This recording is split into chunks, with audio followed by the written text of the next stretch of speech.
Mr. Wasil, corporate reporting would have taught you lease or leases. You already have idea what lease is all about.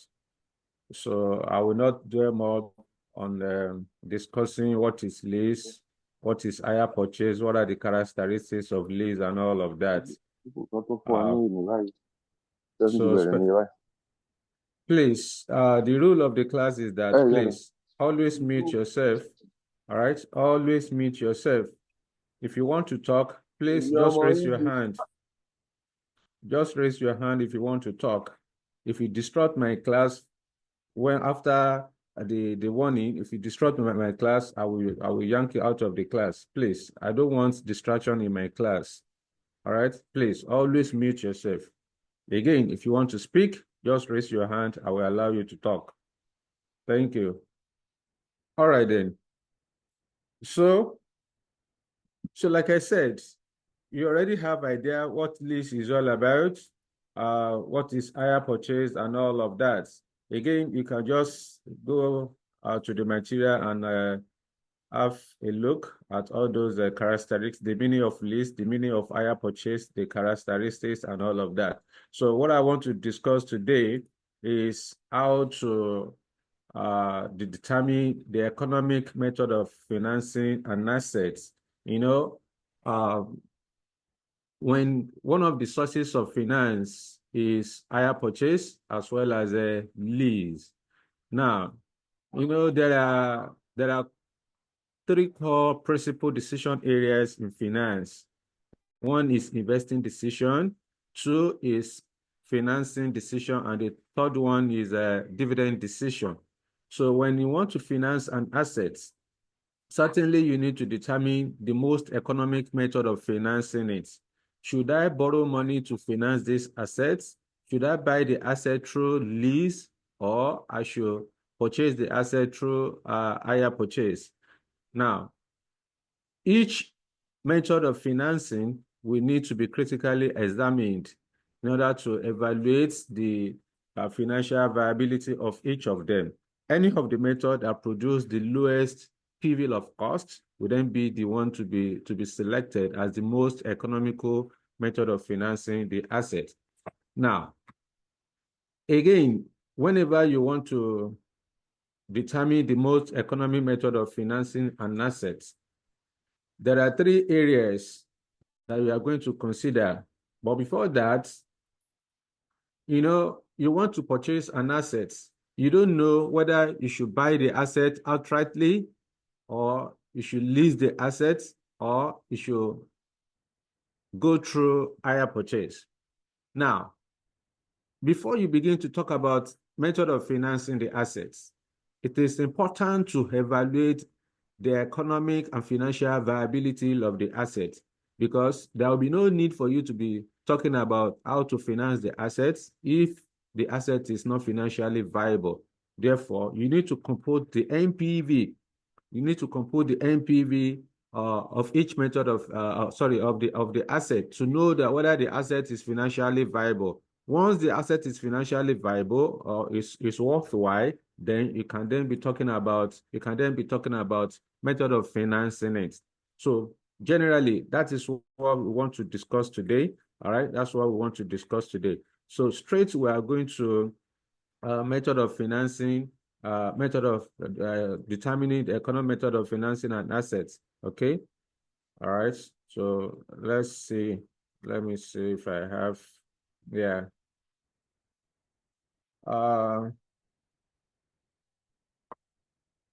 Let me see. Okay. That's it. Now, like I said, when a company wants to acquire an asset, it is important to evaluate the economic and financial viability of the assets. In this case, company will need to analyze and evaluate each method of financing, okay, critically, and any method that produces the lowest PV of cost will then be the one to be selected, because the company wants to purchase an asset. All right. So you want to know which method will produce the most economic method. So the most economic method of financing the asset is the one that generates the lowest PV of cost. Anyone that has the lowest cost is the one that you are going to select at the end of the day. So once the asset has been made, once the decision to acquire the assets has been made, then the company will need to decide on how to finance it. So in this case, there are three basic methods of determining the most economic method of financing an asset. One is outright acquisition. Outright acquisition is also known as borrow and buy. That is, you can approach your bank to borrow the money to purchase the asset. Then two is lease. You can purchase the asset through lease. Then the third one is through hire purchase. Now, when it comes to outright acquisition, of course, the outright acquisition is just to borrow and acquire the assets. You borrow money and acquire the assets. Now, when you want to determine the PV of cost under outright acquisition, there are three variables that must be present in your NPV calculation. One of them is the initial cost of the asset, the initial outlay of the asset. Then two, if you have capital, if you are given capital allowance or you are given variable to compute your capital allowance, then the tax saved on capital allowance must also be considered. Then number three, if in the question you are given scrap value of the assets, then of course you are going to include it. At times it is possible examiner may not give to you scrap value. There may be no scrap value. If there is no scrap value, you ignore it. Anyone that you don't have in the question, just ignore it. But what is important is that whenever you want to compute the PV of cost under outright acquisition, these three elements must be present. If they are all available, of course, the initial cost of the asset must surely be there. But the other two, it's not compulsory that it must be there. It is only when you are given that you consider it. All right. So the normal thing you do whenever you want to compute NPV is what you are going to do here. But the bottom line is that, of course, if you are given tax saved on, if you have tax saved on capital allowance, the same way you compute your capital allowance, you are the one that will do it yourself. Examiner will never give it to you.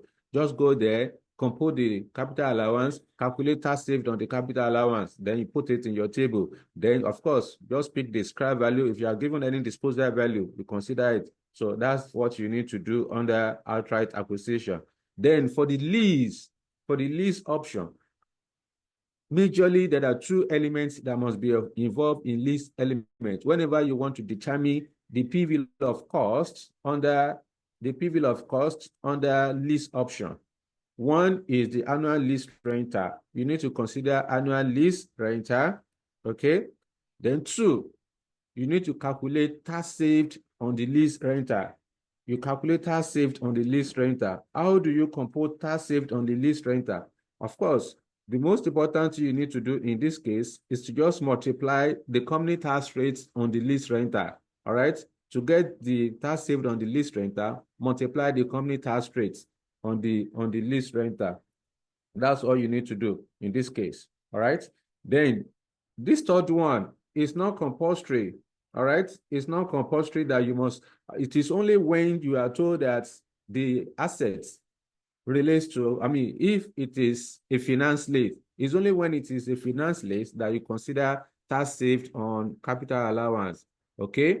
So you consider tax saved on capital allowance. But if it is an operating lease, all right, if it's an operating lease, you are not going to include tax saved on capital allowance. But if you are told in the question that it's a capital lease or finance lease, then in that case, you need to include tax saved on capital allowance because being a finance or capital lease, it is assumed that, of course, in theory, it is assumed that the lessee owns the asset, even though it's not the legal owner of the asset. All right, because everything that's as being a finance lease, anything that the owners of the asset can do with the asset is what the lessee is also doing. All right. For example, you report it in your statement of financial position. You claim capital allowance, all of those things. You do it under the finance lease. All right. But under operating lease, the lessee is not the owner of course, it's the lessor that owns the asset. And there is the lessor that will report it in his statement of financial position. So, and that's why you don't consider tax saved on capital allowance for operating lease. All right. So give and take. Like I said, these are the elements that must be present anytime you want to compute PV of cost under lease option, under the lease option. And I mentioned that this third one, which is tax saved on capital allowance, will not be there if it's an operating lease. But where examiner is silent, you are not told whether it is operating lease or finance lease. Of course, you are going to assume it is an operating lease. All right, you are going to assume it's an operating. If examiner wants you to include this third one, of course, you are going to be, there will be an indication in the question that will show that this is a finance lease. All right. Okay, then the third one is hire purchase option. All right. For the hire purchase option, technically, there are four areas that you must consider. There are four components that must be present anytime you want to determine the PV of cost for hire purchase option. The first thing you need to do is to determine the hire purchase payment. And hire purchase payment is divided into two. All right. You know, when you want to purchase an asset through hire purchase, what do? You approach the IRR that, okay, CEO, I like this, I want to buy this motor vehicle, but I don't have the means to pay outrightly for the acquisition of the for the acquisition of the asset. Therefore, please, I want to buy the asset through hire purchase. Certainly, two things will happen. There must be an agreement between the IRE and the IRR, the owner of the asset, as well as the company that wants to hire the assets. Of course, the agreement will be signed. If both of them agree, I mean, are aligned to go ahead with the transaction, then immediately the IRE or the company that wants to hire the asset must pay a deposit. Before you take out the asset, you must deposit some money. All right, you must deposit some money. That's one of the difference between hire purchase and the lease. So the hiree must pay a certain amount of money as a deposit at the beginning before you take out the asset. Then you now begin to the remaining balance of the cost of the asset. You now spread it across the economic useful life of the asset. So on an instrumental basis, every year you'll be paying a specific amount of money. It is only when the asset has been fully, okay, I mean, the amount has been fully paid, all the installment has been fully paid, that the IRE will now take out the asset. The company will now become the owner of the asset.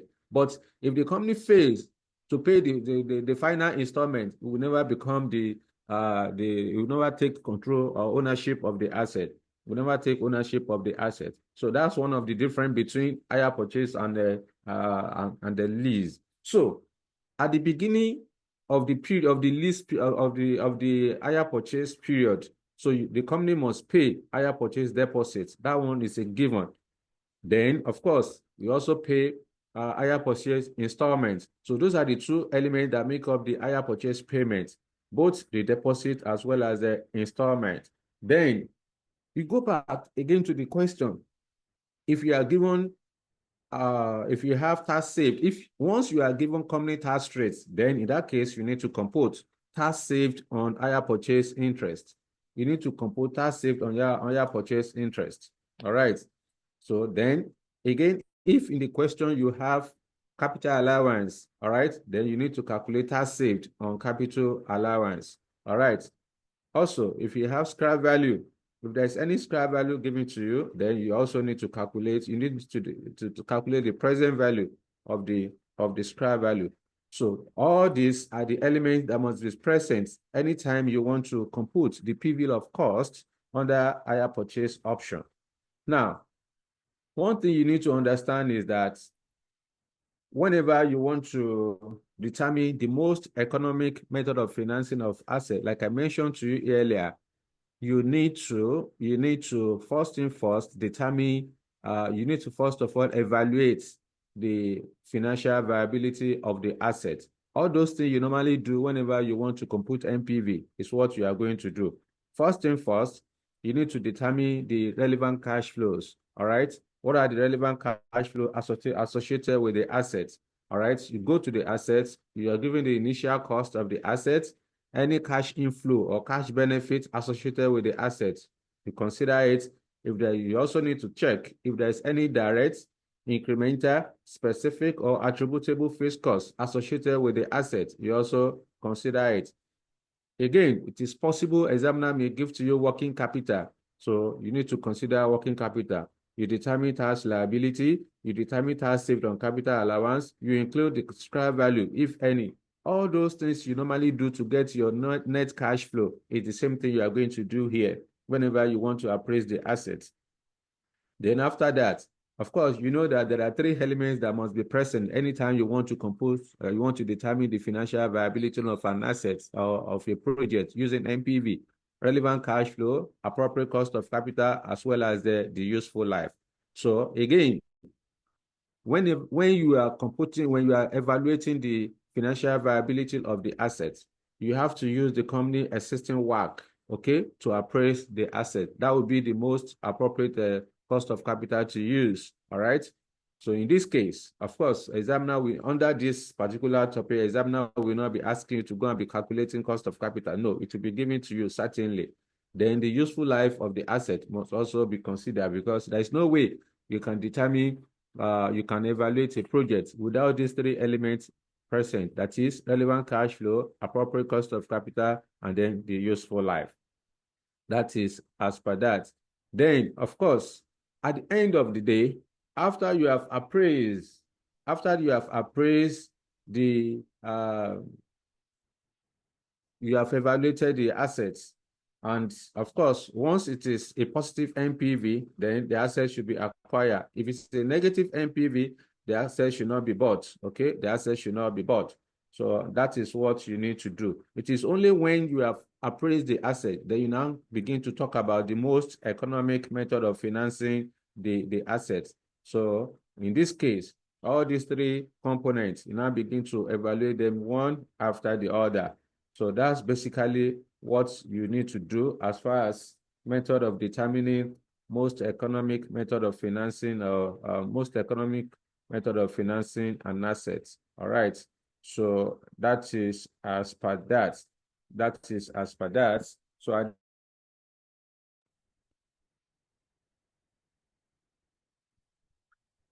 at this point, let's have an illustration. Let's have an illustration.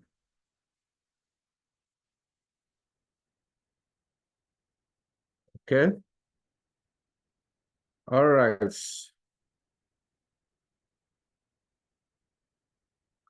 Let me see. Before we begin to solve, let me know if you have any question for me. Any question from your end, please, like I said, whenever you want to ask a question, always raise your hand. All right? So, any questions so far? All right, then. So let's have an illustration. Yes, Ahmed, go ahead. Yeah, good morning, sir. Good morning. So you were explaining something on about the hire purchase, I mean the capital allowance on hire purchase. So I'm not thinking how can we get a capital allowance on hire purchase, because hire purchase is like buying an asset and pay initial deposits, then you start paying installments. So I didn't understand that aspect of capital allowance on hire purchase.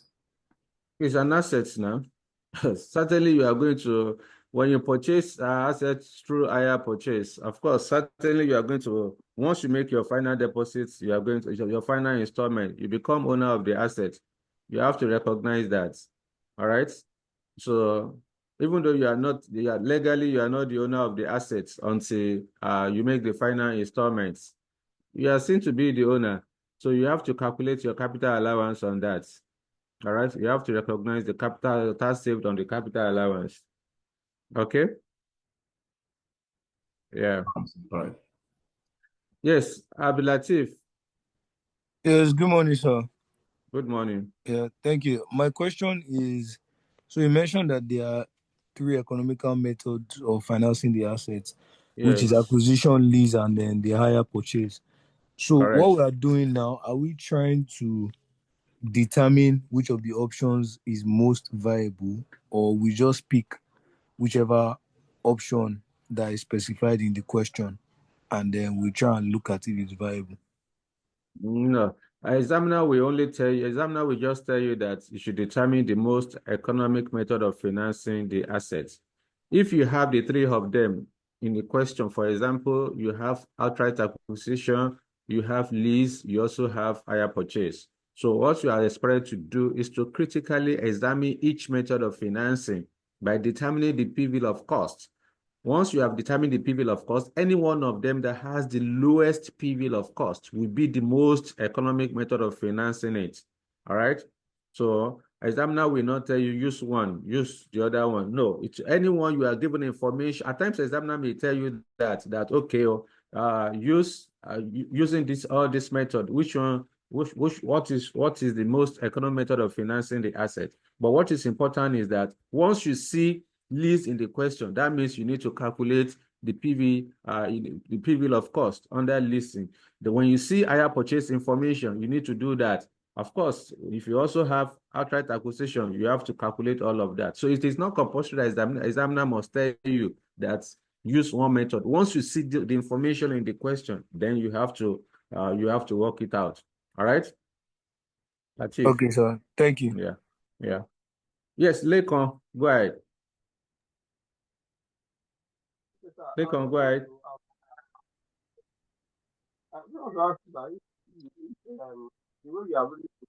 Please get closer to your speaker. I can barely hear you. Can you hear me now, sir? Better. Okay. I said the way it has been simplified, explain now. I just want to ask from the experience of our examiners, how do you set the question for this kind of topic? Are we to focus on the calculation aspect? Because I saw in the material there are a lot of sorry to read. I don't know if because the focus is to pass the exam. I did not tell you to focus on calculation. No. I mentioned to you that all these theoretical aspects of the lease, I can't come to the class. I'll be telling you what is lease, what is hire purchase when we have. I said you should go ahead and read them through. All right. Mr. in CR, for those of you that are doing CR, what I've been taught lease by Mr. Wasil Okwola. So what I said is that go ahead and read about lease in this material, just additional information. Read what is lease, what are the types of lease, what are the characteristics of lease, all right? What is hire purchase? What are the characteristics of hire purchase? Just read them through, all right? That's what I say you should do. I'm not saying you should ignore it. These are very important information. It's not something you can ignore. And then again, of what value will your knowledge be if you ignore it? All right. So just go through it and ensure you have the understanding. That's what I said. Okay, Lekon. Yeah. Thank you, sir. Yeah. Okay. Let's have illustration. If I'm able to solve like 3 different questions, I'll be 2 or 3. I'll be fine. All right. Let's see.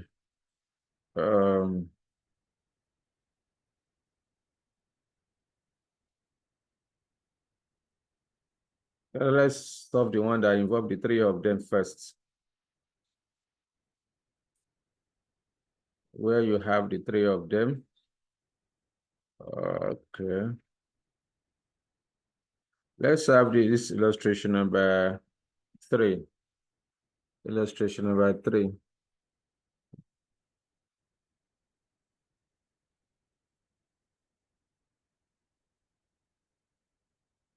Okay. I need somebody to read for us. Illustration number 3.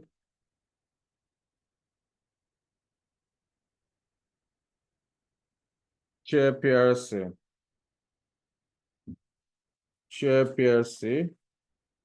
Who will help us to read? Can we go ahead, sir? Yes, go ahead, please. Okay. Illustration 3. Shell PLC has decided to install a new milling machine. The machine costs 20,000 naira, and it was estimated that it would have a useful life of 5 years with a trade-in value of 4,000 naira at the end of the fifth year. Additional cash profits from the machine would be 8,000 naira per annum for 5 years.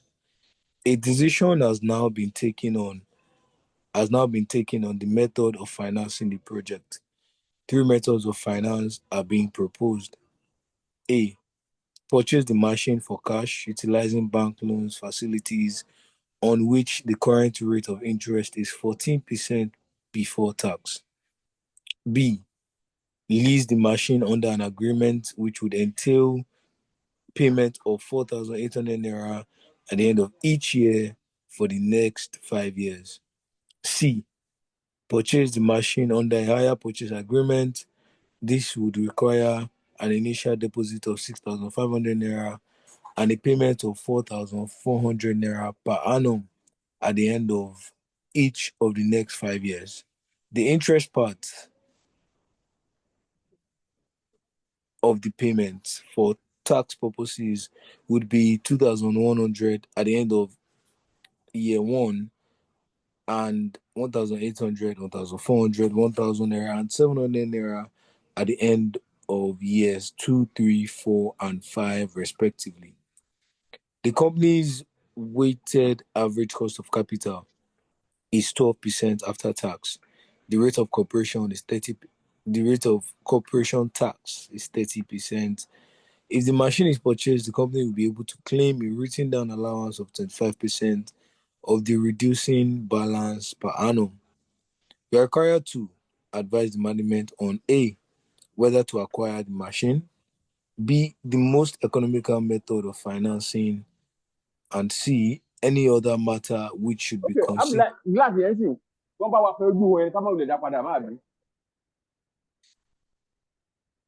Sorry about that. Go ahead. Okay. And any other matter which should be considered before finally deciding which method of finance should be adopted. Thank you very much, Latif. Yes, that is the question. So you can see from the requirement that, of course, this requirement number A is a given in the question. That is, you should appraise the machine, whether it should be purchased. All right.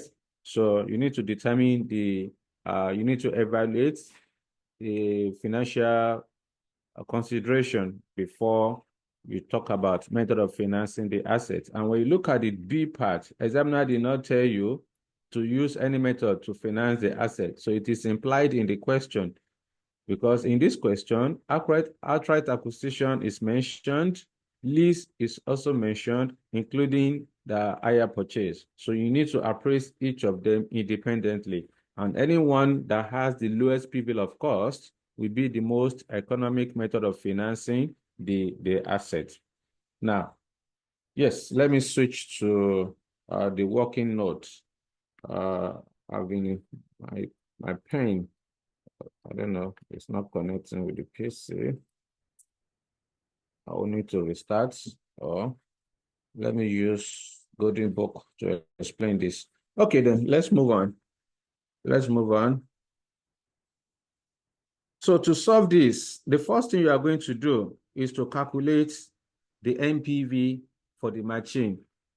I will then go back to the question to get my NPV. Of course, there are three variables that must be present. One is to determine the relevant cash flow, that is the net cash flow associated with the machine.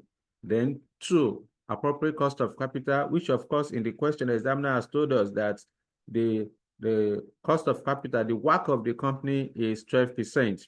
All right. So that's what you are going to use to appraise the machine. Then two, after that, you need to determine the economic method of financing. When you are determining the economic method of financing, please, you don't use the company WACC.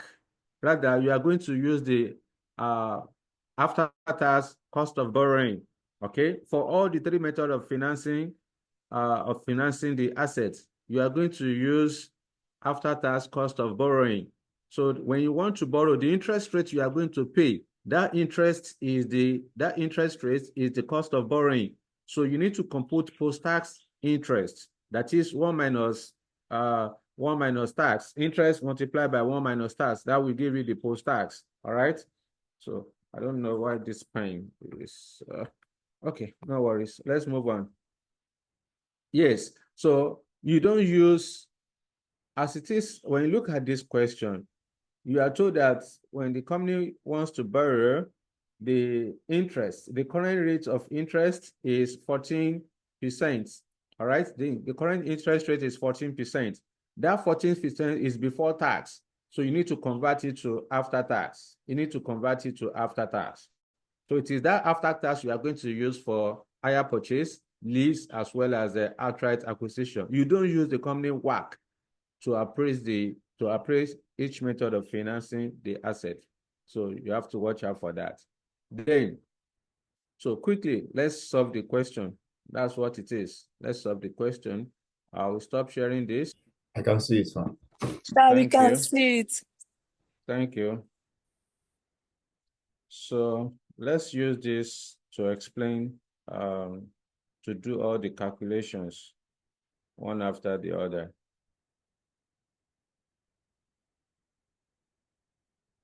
Okay.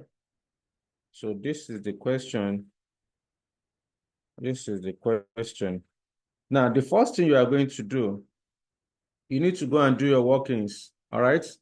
Whenever you want to compute, you want to evaluate the project, the first thing you need to do is to do your working on the same way you normally do. You normally calculate your NPV, all right? Of course, all those inflation and taxation are ignored. You don't consider inflation, all right? So the next thing you are going to do now is to just calculate the tax saved on capital allowance. But before you calculate tax saved on capital allowance, you go ahead, of course, to appraise the project, because the examiner is asking you to advise whether to acquire the machine. So to do this, the first thing, you go back to the question: what are the cash inflows given to you? At times you may be given sales value. If you are given sales value, you go to the question and pick it, put it there. If you are given variable costs, all those elements, you need to consider it. At times, it is possible the examiner may give you contribution that will arise from the assets, okay? You do all those stuff. But as far as this question is concerned, you are told that the cost of the machine is 20 million, all right? The cost of this machine is 20 million naira. Then, and it was estimated that, in the other one, it was 20,000 naira. So let's follow this. So the numbers have been tweaked a little bit. All right. So then, of course, you are told that the useful life of the asset is 5 years. All right. The trading value is the same thing as scrap value or disposal value, is 4 million naira at the end of the 5th year. Then additional cash profits from the machine will be 8 million naira per annum. So which means that, when you want to compute NPV, you have your sales value, you have your variable cost, incremental fixed cost, then you have your taxable profit, right? So that taxable profit is what the examiner has given to you as 8 million naira. All right, that's the 8 million naira you are seeing there. So it is this 8 million naira you are going to start from. That's that profit of 8 million naira. That's your starting point. And that's what you are seeing here. You pick the 8 million naira for each year. All right. That's 8 million naira for each year. Just repeat it. Then the next item would then be, of course, from the format of computing NPV, after your profit, the next thing you need to do is to pay tax. Therefore, you go back to the question: how are you going to pay tax? Do you have any information on tax? Examiner has told you that the rate of corporation tax is 30%. Okay, the rate of corporation tax is 30%. So in this particular question, the examiner did not tell you when you are going to pay tax. That is, whether tax will be paid in the year profit is earned, or tax will be paid 1 year after. So since the examiner is silent, you are going to assume that tax will be paid in the year profit is earned, that is in the current year. Therefore, you need to determine 30% of the profit. Of course, 30% of 8 million naira will give you 2,400,000. All right, that's how you are seeing this 2,400 for each year. Okay, so that's for that. The next thing we're going to do after tax liability, you need to consider tax saved on capital allowance. Therefore, we need to go and calculate tax saved on capital allowance. Before you do that, you go back to the question, how are you going to claim capital allowance on the asset? Examiner has told you that the machine is purchased. If the machine is purchased, the company will be able to claim a written down allowance of 25% on reducing balance. Okay, capital allowance is on reducing balance. So in this case, you need to go ahead and calculate capital allowance. After you compute your capital allowance, then you get your tax saved on the capital allowance. So let's go and do working for tax saved on capital allowance. So to get the tax saved on capital allowance, all right, you pick the cost. Of course, you are familiar with this table. You are familiar with this table based on what we did under capital budgeting decision. All right. So you pick the cost of the assets, which is 20 million. All right. Then you are told that capital allowance is 25% on reducing balance basis. So 25% of 20,000 of 20 million will give you 5 million.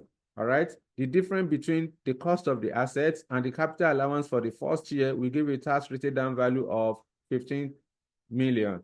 All right. Then as you are moving to the second year, you want to determine capital allowance for the second year. So you are expected to multiply the capital allowance rate of 25% on the tax written down value of 15 million. So that's what produced the 3,750.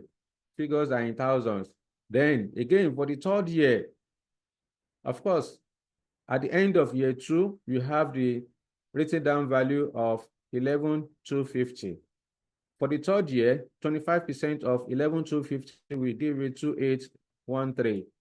Then you find the difference. This is tax written down value at the end of year 3.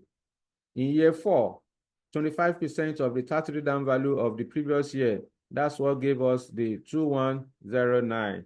When you do the subtraction, we have written down value of 6,328 at the end of year 4. Now, in the final year, you need to consider whether you are going to have balancing allowance or balancing charge. So in this case, what are you supposed to do? So you go to the question and pick the written down value. You pick the trading value. You are told that the asset will be disposed of for 4 million naira at the end of the 5th year. So at the end of the 5th year, 4 million naira minus 6,328,000. You have a difference of 2,328,000. So these 2,328,000 naira, sorry, 2,328,000 naira represent balancing allowance because the written down value from the preceding year is greater than the disposal value. So that's the balancing allowance. Now that you have computed the capital allowance, you can then proceed to calculating the tax saved on capital allowance. So how do you get the tax saved on capital allowance? Just multiply the company tax rate of 30%, okay? You multiply the company tax rate of 30% on the capital allowance, okay? So 30% of 5,000 will give you 1,500. 30% of 3,750 will give you 11,250. 30% of 2,813 will give you 844. 30% of 2,109 will give you 633. Then 30% of 2,328 will give you 698. If you like, if you want to confirm whether the capital allowance, the tax saved on capital allowance that you have claimed is exactly what you should claim, you know the formula you should use, that is the cost of the assets minus the scrap value or multiplied by the company tax rate will give you the total capital allowance that must be claimed. Now that you have computed the tax saved on capital allowance, then you need to go and post. Okay. So, and that's what you have here for each year. That's what you have here, all of this. That's the tax saved on capital allowance. Then after that, you need to consider scrap value. Okay, scrap value is 4 million naira at the end of year 5. Then initial outlay, initial cost of the machine is 20 million naira. Okay, so if in the question you have any working capital, then you also need to consider working capital. But in this particular question, we don't have working capital, so you ignore it. So at the end of the day, just find your net cash flow. All right, you find your net cash flow. So to get the net cash flow for year 0, of course, net cash flow is 20,000. In year 1, 8,000 minus 24 plus 15, that's what produced the 7,100. Then for year 2, 8,000 minus 24 plus 1125, we have 6,725. Year 3, 8,000 minus 24 plus 844, that's what produced 6,444. Then year 4, 8,000 minus 24 minus 633, we have 6,233. Then year 5, finally, 8,000 minus 24 plus 698 plus 4,000, that's what produced the 10,298. So the next thing we are going to do now is to discount the net cash flow using the company existing WACC. I will then go to the question, what's the WACC of the company? The WACC of the company is 12%, I think. Yes, this is the after-tax cost of capital of 12%. So in this case, since the WACC is 12%, then you need to discount the cash flow. Okay, you discount the cash flow at 12%. So please, all of you that are going, that are moving up and down, you enter, then you join, you disappear, you join, you disappear. I can't be all the time. I will be admitting you. If you see that you stay in the class, or if you want to, I don't understand. Some of you are just going up and down. It's a distraction. Next item. So discount factor at 12%. You have done that. You just multiply 1 plus 12% raised to power the life of the project. Yes, Latif, ask your question. Yes, thank you, sir. The 2,4 for the tax, please. How did you get that? The 2,4. Yes. The tax rate, the tax rate is 30% on the taxable profits. When you multiply 30% of 8,000, that will give you 2,4, isn't it? Okay. Yeah. Yes, that's correct. Yes, Ahmed, go ahead. Yeah, I thought you said we should not use the company WACC. That's not what I told you. I said when you want to evaluate the project, you have to use the company WACC. If you want to appraise, you want to determine the method of financing the asset, you don't use WACC. You have to use cost of borrowing. That's what I said. Is it clear now, Ahmed? All right, thanks. Yeah. So the next item would then be, of course, calculate the present value. All right. So present value of year 1, multiply the 0.893 with 71. So that's what give you the 6,340. 0.797 multiplied by 6,725. We have 5,360.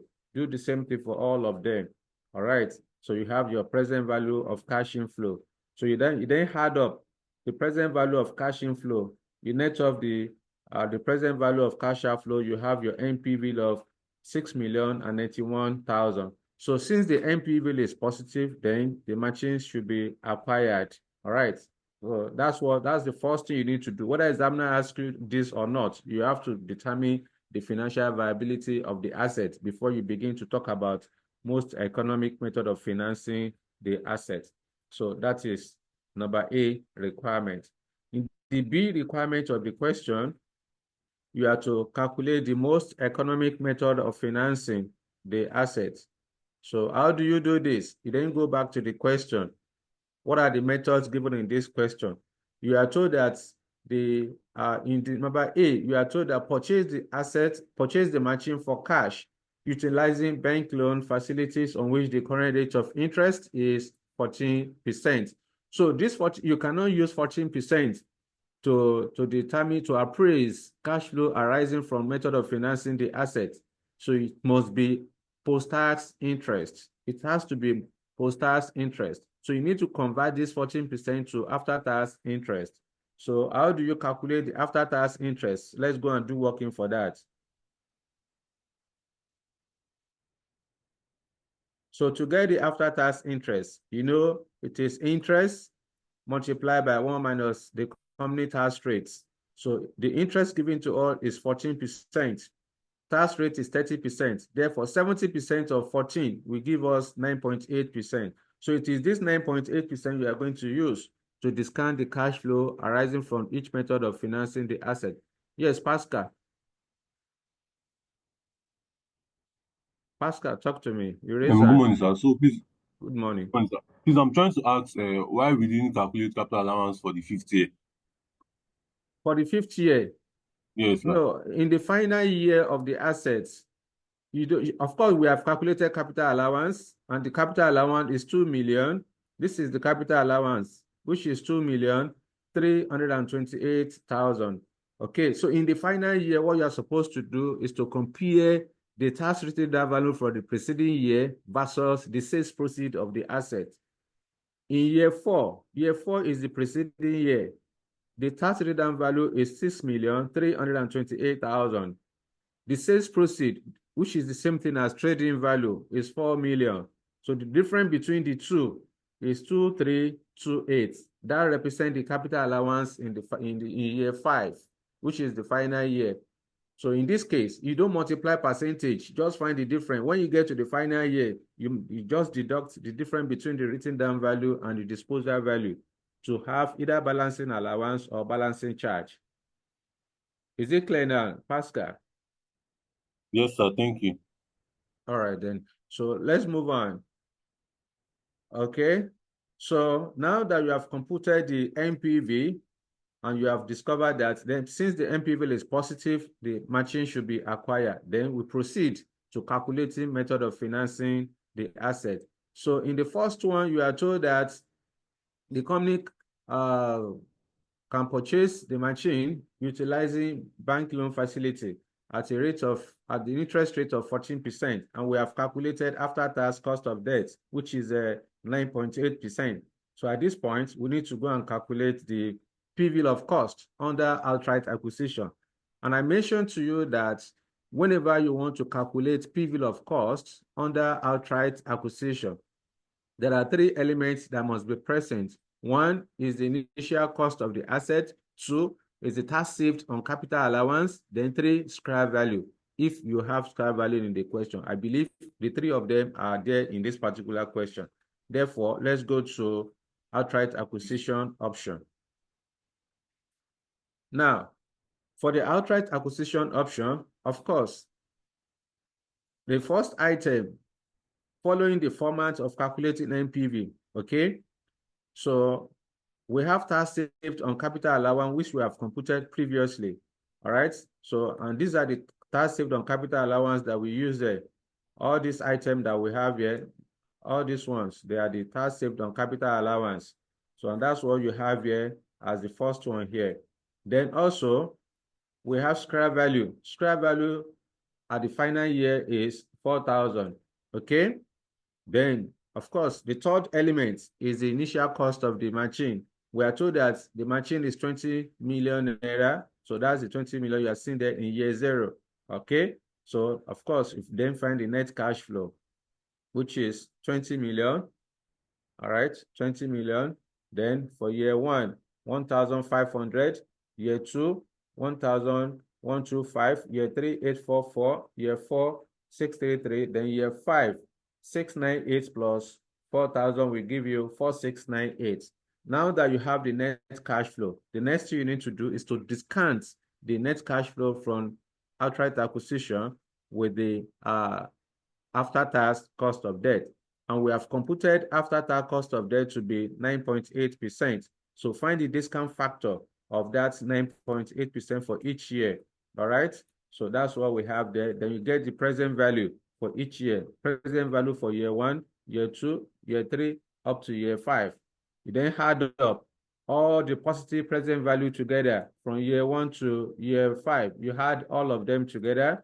Okay. Then you now minus 20,000. When you minus 20,000, we have a difference of 13,681. So the P-value of cost under borrow and buy is 13,681 naira.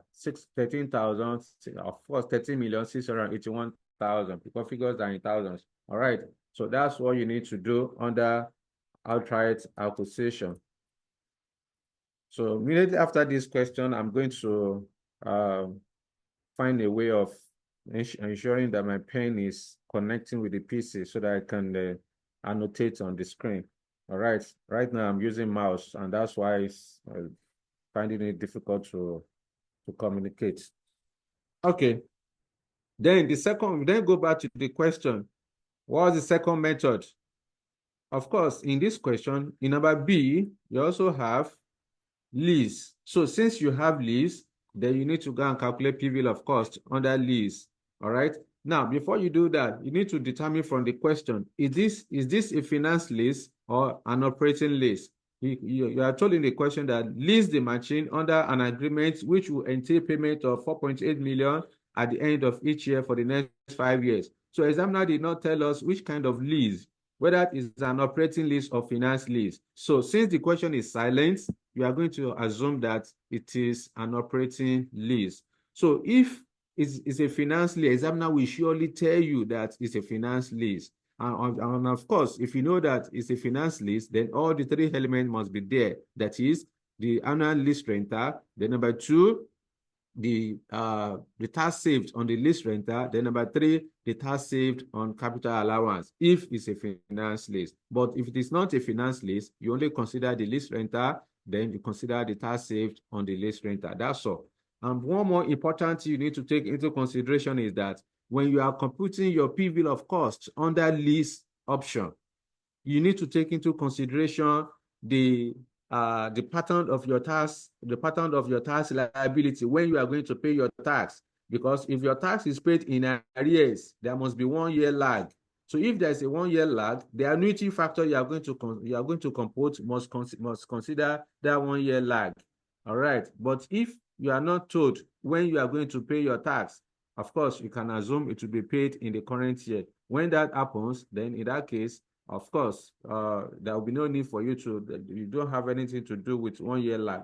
But in any case, in this particular one, Moritado, I'm saying it now. It's either you stay in the class, leave your device in the class, or you want to go. If you go back and forth, I can't be admitting you every second you are turning in or turning out of the class.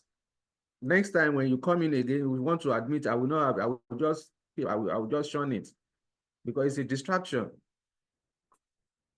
Next item.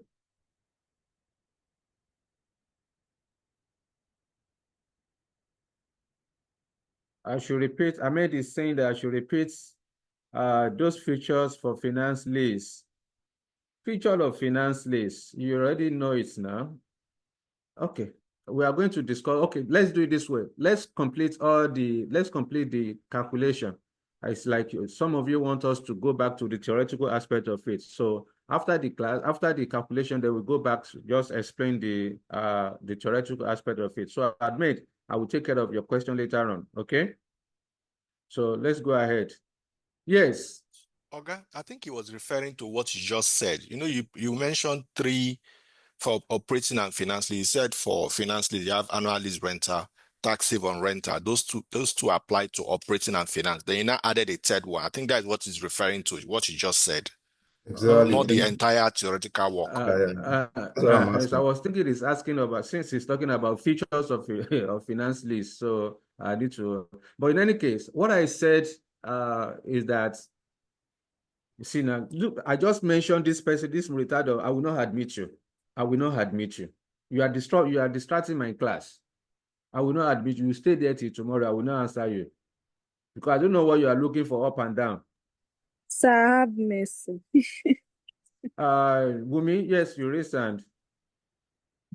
Yes, sir. It's network issue. Even I've been logged out multiple times too. So it's nobody's fault. My system will just log me out automatically and reboot itself. Sometimes I have to log in again.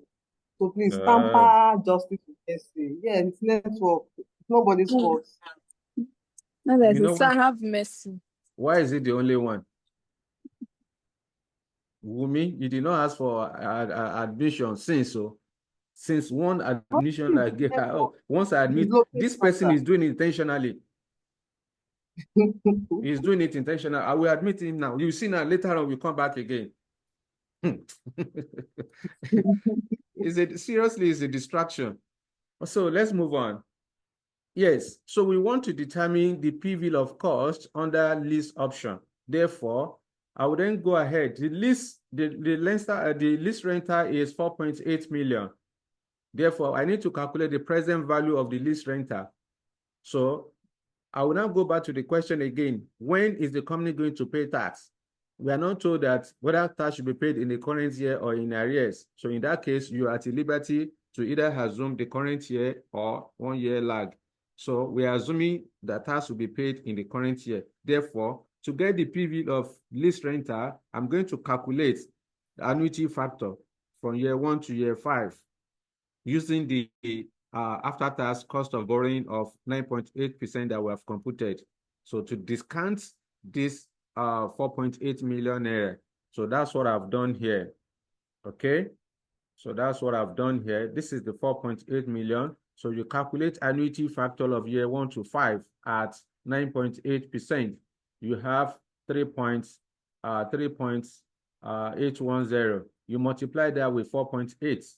Then you have 18,288. All right. So that's the PV of cost. Sorry, that's the PV of lease renter. Now, pay attention to this, if tax is paid 1 year in arrears, that means there's 1 year lag. In that case, you cannot do year 1 to 5. You are going to do year 2 to 6 because tax is paid 1 year in arrears and you have to factor in time value. So you are going to do year 2 to 6. In this case, you are first thing first, you are going to do year 1, you calculate annuity factor of year 1 to 6. Then you now deduct the discount factor of year 1. So the difference will now give you the annuity factor of year 2 to 6. We did something like that under capital budgeting. You recall the question on the true talk. So that's We how also you are did it going. in cost of capital. Yes, so similar thing like that. So you have to, all those things, you must know what to do at the right time. Now, the next item we are going to calculate then is to calculate the PV of cost, is to calculate the present value of tax saved on lease renter. To get the tax saved on lease renter, anything that has to do with tax saved, you multiply the cash flow with the company tax rate. The company tax rate is 30%. So 30% of the lease rental of 4,800 will give you 1,440. Now, because tax is paid in the current year, according to our own assumption, then of course you are going to do annuity factor of year 1 to 5, and that's what produced 3.810. You multiply that with 1440, we have 5486. That's the PV of tax saved on the lease renter. So at the end of the day, you need to get, because in this question, the examiner did not tell us whether it's a finance or operating lease. So we're assuming it is an operating lease. All right. So that's why you do not have tax saved on capital allowance here. But if you are told it's a finance lease, you are going to calculate tax saved on capital allowance. All those tax saved on capital allowance we have computed here, all these things, all these items. So you also need to consider it when you get to this place as well. Just repeat it. But because it is not a finance lease, so you just ignore. All right. So at the end of the day, what do? You find the PV of cost. You find the PV of cost, which is 18,288 minus 54,886. We have 12,000. We have 12,802. That's the PV of cost under lease. And the third one is hire purchase. All right. The third one is hire purchase. Let me know if you have any question on this before we move to hire purchase. All right. Hello, sir. Yes, you did not Hello, raise sir. hand. Sorry. Yeah, go ahead. These tax save on lease rentals. Yeah. We just did it in only one year. Now we didn't spread it. Or is it the Yes. total? You know, the lease rental is 4.8 million, right? So your tax save, there's no need for you to spread it since it's only one cash flow. If you do year one, year two, year three, year four, year five, you are still going to get the same thing. But because it's a one-off cash flow, right? This one, 30% of 4,800 will give you 1,440. So that 1,440, year one is 1,440, year two, 1,440, year three, 1,440, up to year five. So if you spread it year 1 to 5, you still get the same thing. But in that case, you cannot use annuity factor. You have to use discount factor for each year. So it will take more time for you to, if you want to follow that route. Since your cash inflow is constant, just calculate annuity factor and move on. All right? Good for man. Yes, sir. Thank you. You are welcome.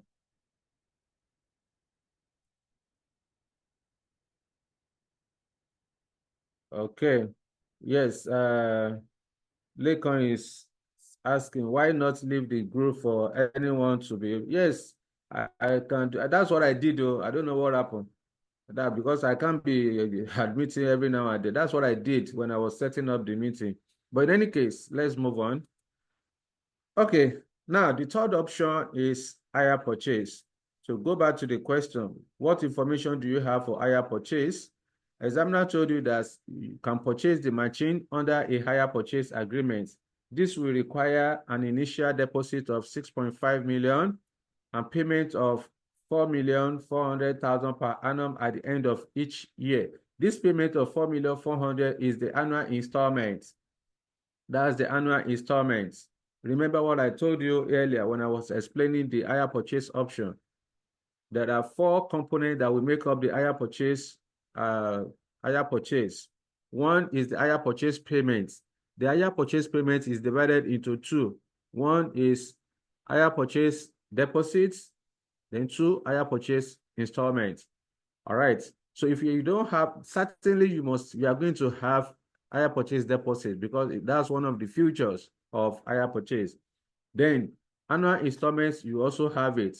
Now, the bottom line is that, of course, you're also given the interest part of the payment for tax purposes. You are told that it's 2,100, 1,800, 1,400, 1,000, then 700. So in this case, you need to determine the PV of initial deposit. You determine the PV of hire purchase installments. You determine the PV of tax saved on hire purchase interest. You also determine the PV of tax saved on capital allowance. Finally, you determine the PV of scrap value, if any. So in this question, you have all of them. So let's go and quickly calculate it.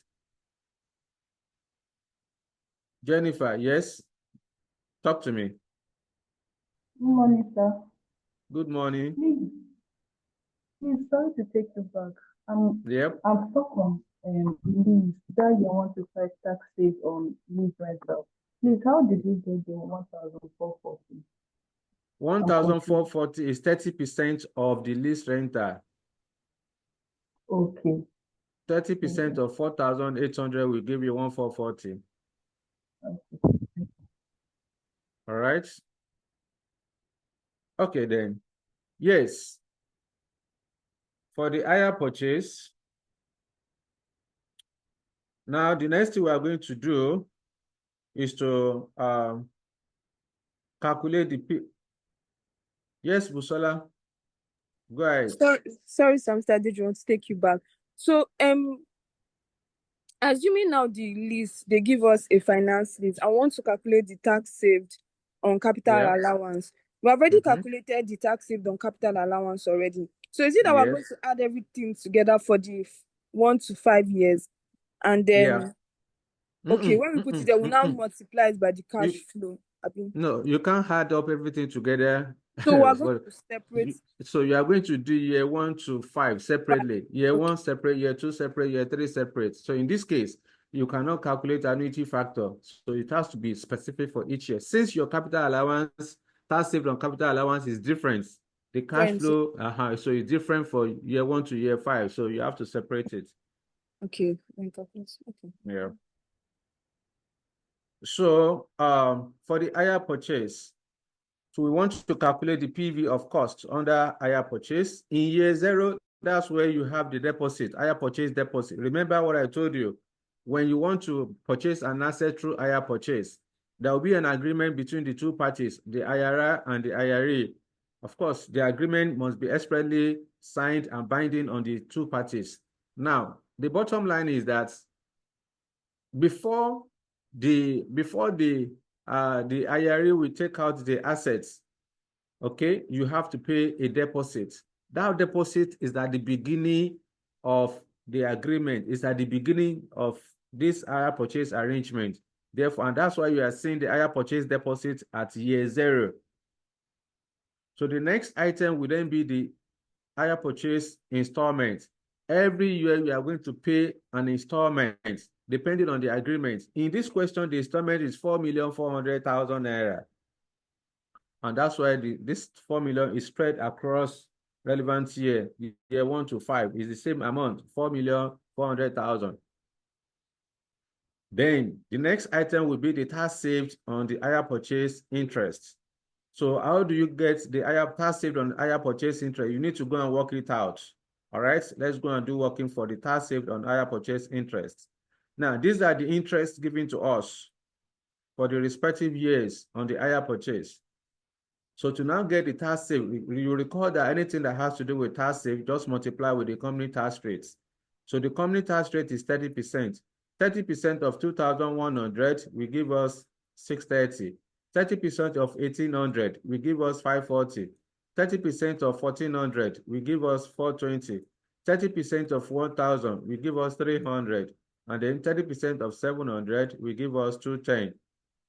Okay, so this represents the tax saved on HP interest. You don't use the HP interest itself. It has to be tax saved on the HP interest. That's what we have computed. So let's go and post it now. So that's what you have here. That's what you have here: 630, 540, 420, 300, and the 210. So that's how to determine the tax saved on HP interest. So the next thing we want to do, based on the format, is to compute the the tax saved on the capital allowance. Okay, we've already calculated this to be 1,500 for the first year, 1,125, 844, 633, then 698 for year 2, 3, 4, and 5 respectively. Then the next item is to consider the scrap value, if any. Of course, in this question, we are given the scrap value of 4 million naira. Then we now find the net cash flow. Yes, Mr. Robert, talk to me. Yeah, so we're not using the interest because the discount factor covers that already. No, we're not using it. Like I mentioned, we don't use interest. Because the finance cost is not here because of the discounts. No, just to clarify. We don't use interest. Rather, you are going to use tax saved on interest. All right. You don't use the interest expense. Rather, it has to be the tax saved on the interest, the tax benefits arising from the HP interest. All right. So that's why we went ahead to compute this. All these items that you have here. Is it clear now, Mr. Roberts? Yes, it's clear.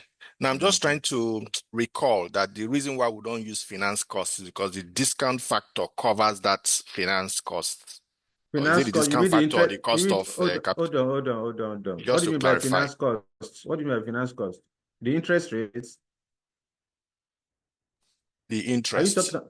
The interest. We are yet to get to that place. Okay. Yeah, yes, so we've already calculated after tax cost of debt, which is this 9.8. Not be so.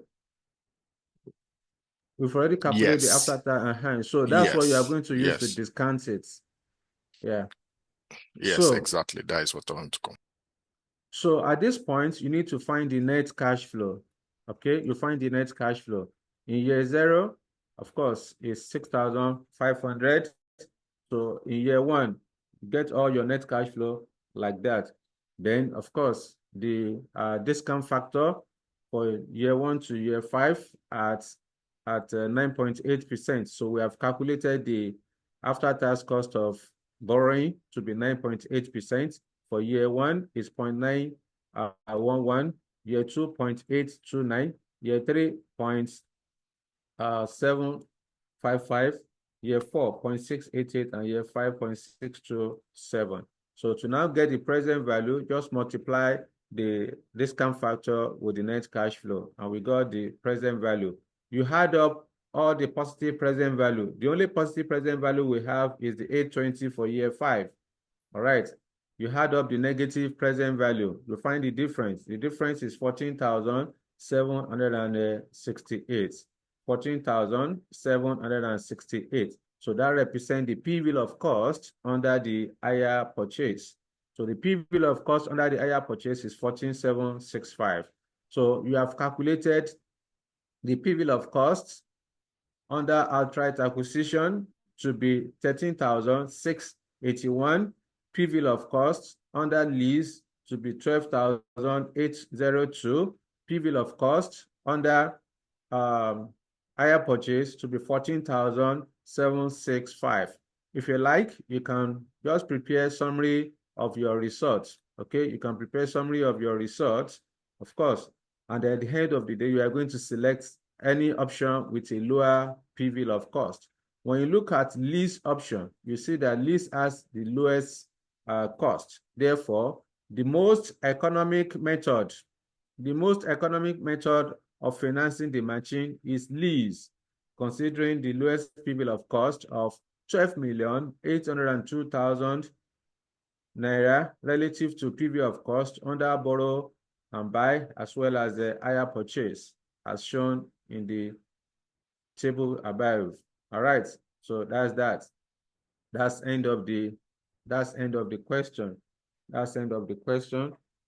So let me know if you have any question for me before we move to another illustration, different scenario. Any question? Yes, Yusuf, talk to me. Yes, sir. The question has a C part. The question is.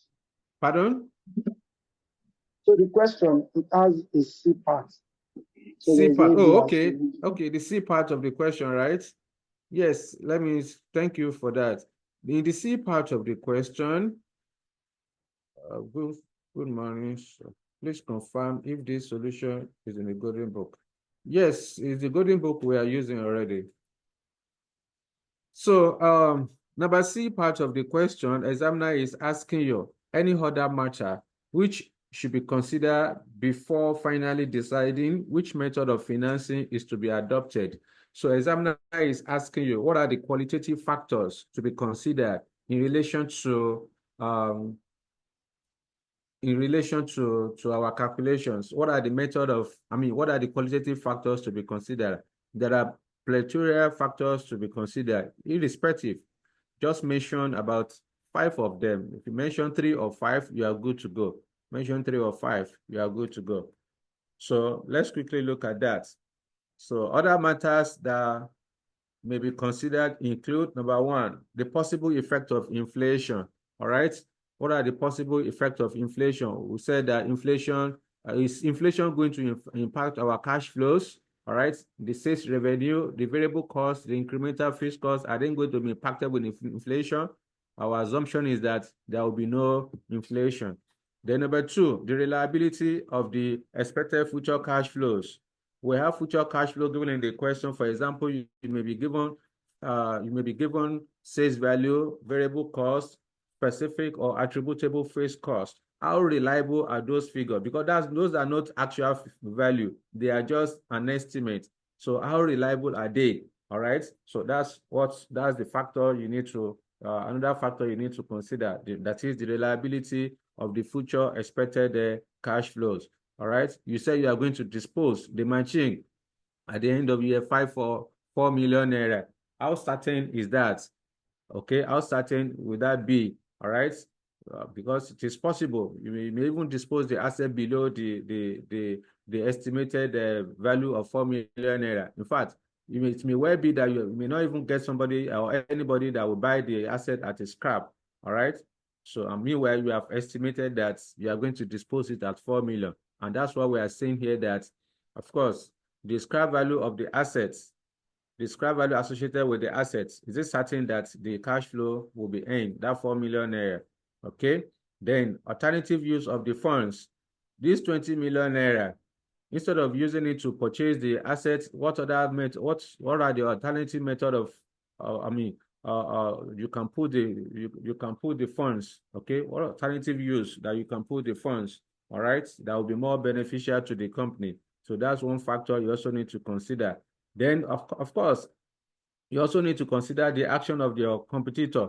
If your competitor are already using advanced model machine, so it is better for you to adopt the new model machine that has the capacity to produce better and high quality product at a faster rate. All right.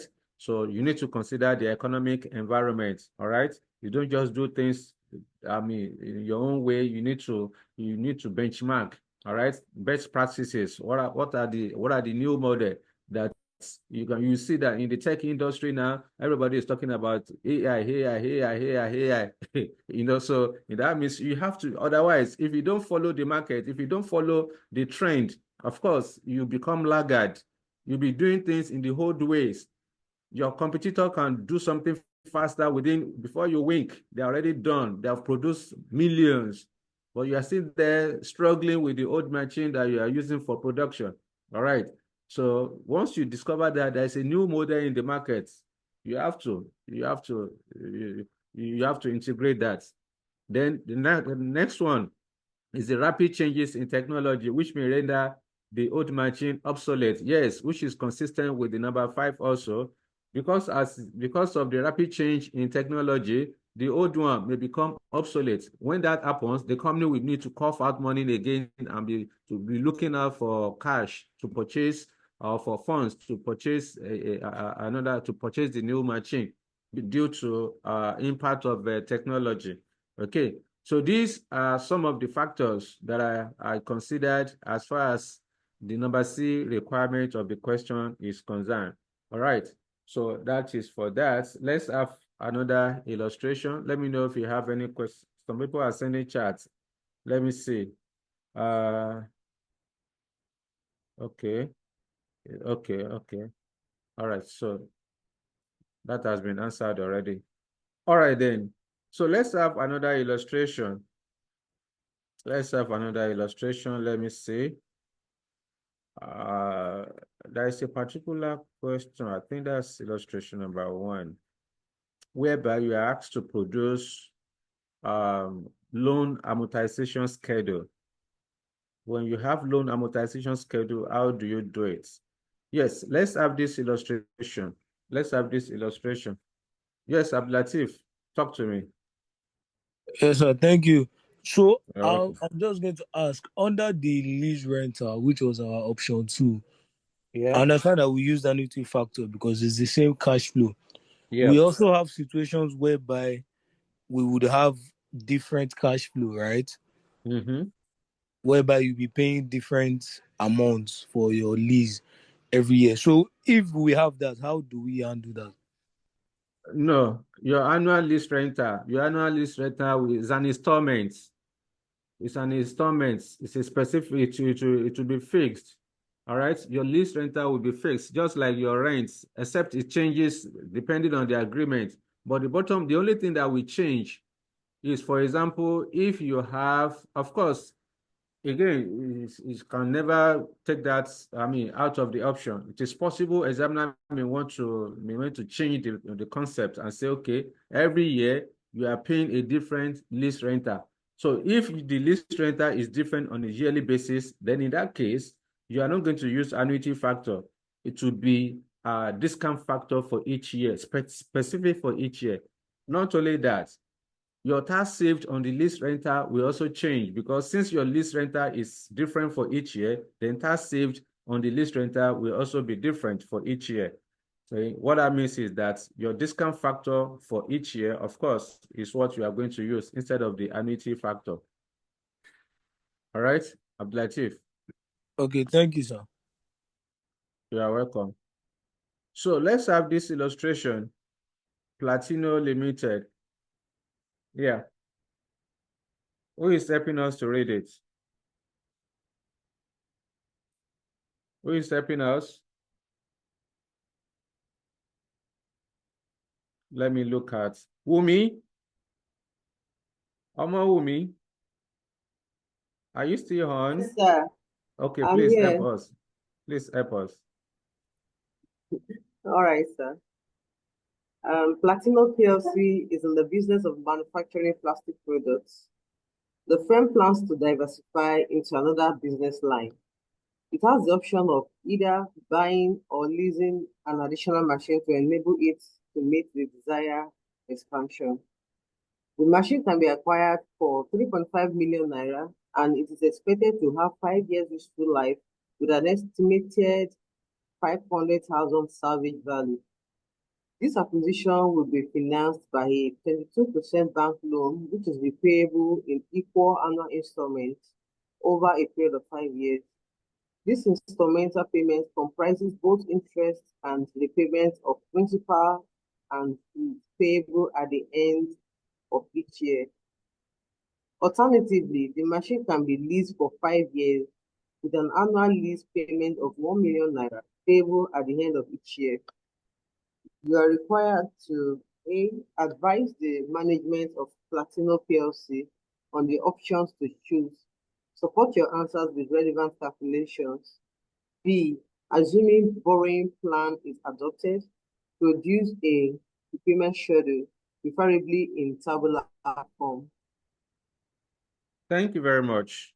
Now, in the A requirement of the question, examiner is asking you to advise the management of Platino PLC on the option to choose. What are the options in the question? You are told in the question that the machine can be acquired for 3.5 million naira and it's expected to have 5 years useful life with an estimated salvage value of 500,000 naira. All right. Okay.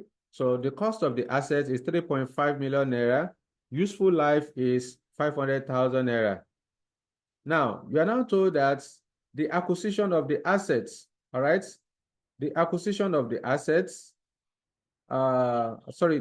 this acquisition will be financed by a 22% bank loan, which is repayable in equal annual installments over a period of 5 years. This installment payment comprises both interest and repayment of the principal and is payable at the end of each year. Now, we have outright acquisition here. We have outright acquisition. Let me remove all this. Hold on. So we have outright acquisition. So what are you supposed to do? In this question, the examiner did not give us the company tax rates. So since you are not given company tax rates, so you don't need to calculate tax saved on capital allowance. So meaning that since you only have outright acquisition, sorry, you have the initial cost of the machine as well as the scrap value. So you don't have, there will be no tax saved on capital allowance because you are not given the company tax rate. So in that case, you need to go and calculate the PV of cost under outright acquisition by finding the present value of the initial cost of the machine, then the present value of the scrap value, present value of the scrap value at the final year of the asset. Then the difference will give you the PV of cost under outright acquisition. Quickly, let's go through that. Now, this is it. We want to determine the PV of cost under outright acquisition. So in this case, in year 0, that is the loan amount. That's the initial amount or initial outlay, which is of course 3.5 million naira. Discount factor at year 0, you know, is 1. So we have the P-bill of cost. The present value of the initial cost of the machine to be 3.5 million naira. But in this question, we are not given company tax rates. So there's no need for us to compute tax saved on capital allowance. So you ignore it since you don't have it in the question. Then the next you are going to do is to determine the scrap value. The scrap value as given in the question is 500,000 naira. Therefore, at 22%, you can see we are using 22% because in the question you are not given tax rates. If you are given the company tax rate, you cannot use this 22%. Rather, you are going to use after-tax cost of debt. You need to calculate 1 minus tax multiplied by the interest rate. So in this case, we are not given the company tax rates. That's why we are using the 22%. So, of course, for discount factor at 22% for year 5, we give you 0.370. You multiply that with 500, we have 185,000. So the present value will then be 3.5 million minus 185. So the P-bill of cost under outright acquisition is 3,315,000 naira. That's the P-bill of cost. The next we are going to do is to, according to the question also, we are told that alternatively, the machine can be leased for 5 years with an annual lease rental of 1 million naira payable at the end of each year. So you want to determine P-bill of cost under lease. So in this case, what are you supposed to do? Examiners, since you are not given, again, you are not given the company tax rates. Therefore, there is no need for you to compute tax saved on lease rental. So all you need to do is to just calculate the present value of the lease rental. That's all, because you are not given company tax rates. An examiner did not tell you in this question, but this question really, it relates to finance lease. So ignore all those other considerations. So if that is the case, there are 2 ways I can do this. I can either use formula or I use table. Whichever one I use, I will get the same answer. If I want to use formula, since it's only one cash flow, I have only the lease rental of 1 million naira. Therefore, I can use formula to get the future cash flow. Then A, which is the principal is 1 million naira that you want to invest, multiplied by annuity factor. All right. Principal amount multiplied by the annuity factor will give us the future value. All right. So in this case, annuity factor is 2.8 whatever. And of course, when you put your formula, you should use your calculator to get the annuity factor, because you know that the interest rate is 22%. The useful life of this machine is 5 years. So annuity factor would then be 2.863, then 640. You multiply that with 1 million. So you get the total of 2,863,640. So option 1 is borrow and buy, and which produces 3,315,000. Option 2 is lease. Lease produced 640 naira. So lease option is lower than the outright acquisition. Therefore, the machine should be leased. So this is the decision here. It is more economically viable to finance the machine. Okay, to finance the machine through hire purchase. Through lease, considering the lower P-bill of cost of 2,863,640 naira, as compared to outright acquisition option with a P-bill of cost of 3,315,000 naira. So again, in this lease rental, if I don't want to use formula, I can also use table. If you want to use table, how do you do this? It's pretty straightforward, just the same way. Just multiply the cash flow. You go and calculate the annuity factor of year 1 to 5. You multiply with the cash flow to give you the present value. All right. So that's for that one. So it's nothing big deal. Then in the B part of the question, examiner is now asking you that assuming borrowing plan is adopted, produce a repayment schedule. Produce a repayment schedule, preferably in tabular form. You have to shine your eyes in this one, because if you don't know, you don't know. Examiner says you prepare a repayment schedule. All right. So what do you mean by this repayment schedule? You have borrowed 3.5 million naira. You want to pay, you want to design a schedule that will show that every year a specific amount you are going to be keeping that will be at the end of the final year. You are going to you must have recover the entire loan, the entire funds of 3.5 million naira. So that is what is called loan amortization table or loan amortization schedule. All right. Of course, there's a specific format you are supposed to follow whenever you want to prepare your loan amortization schedule. You are going to create about 5 different columns. You can reduce it to 4. If you like, you can increase it to 6. Whichever way you want to do it, it's still the same thing you are going to get.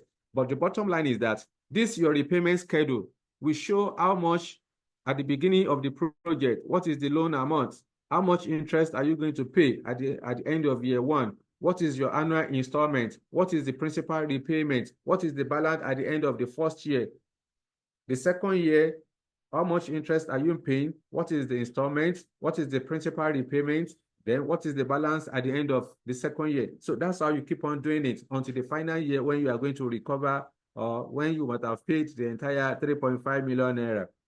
All right. So when you are preparing your repayment schedule, of course, at the final year, you may have difference, because ordinarily at the 5th year or at the final year, you are supposed to have recovered the entire loan.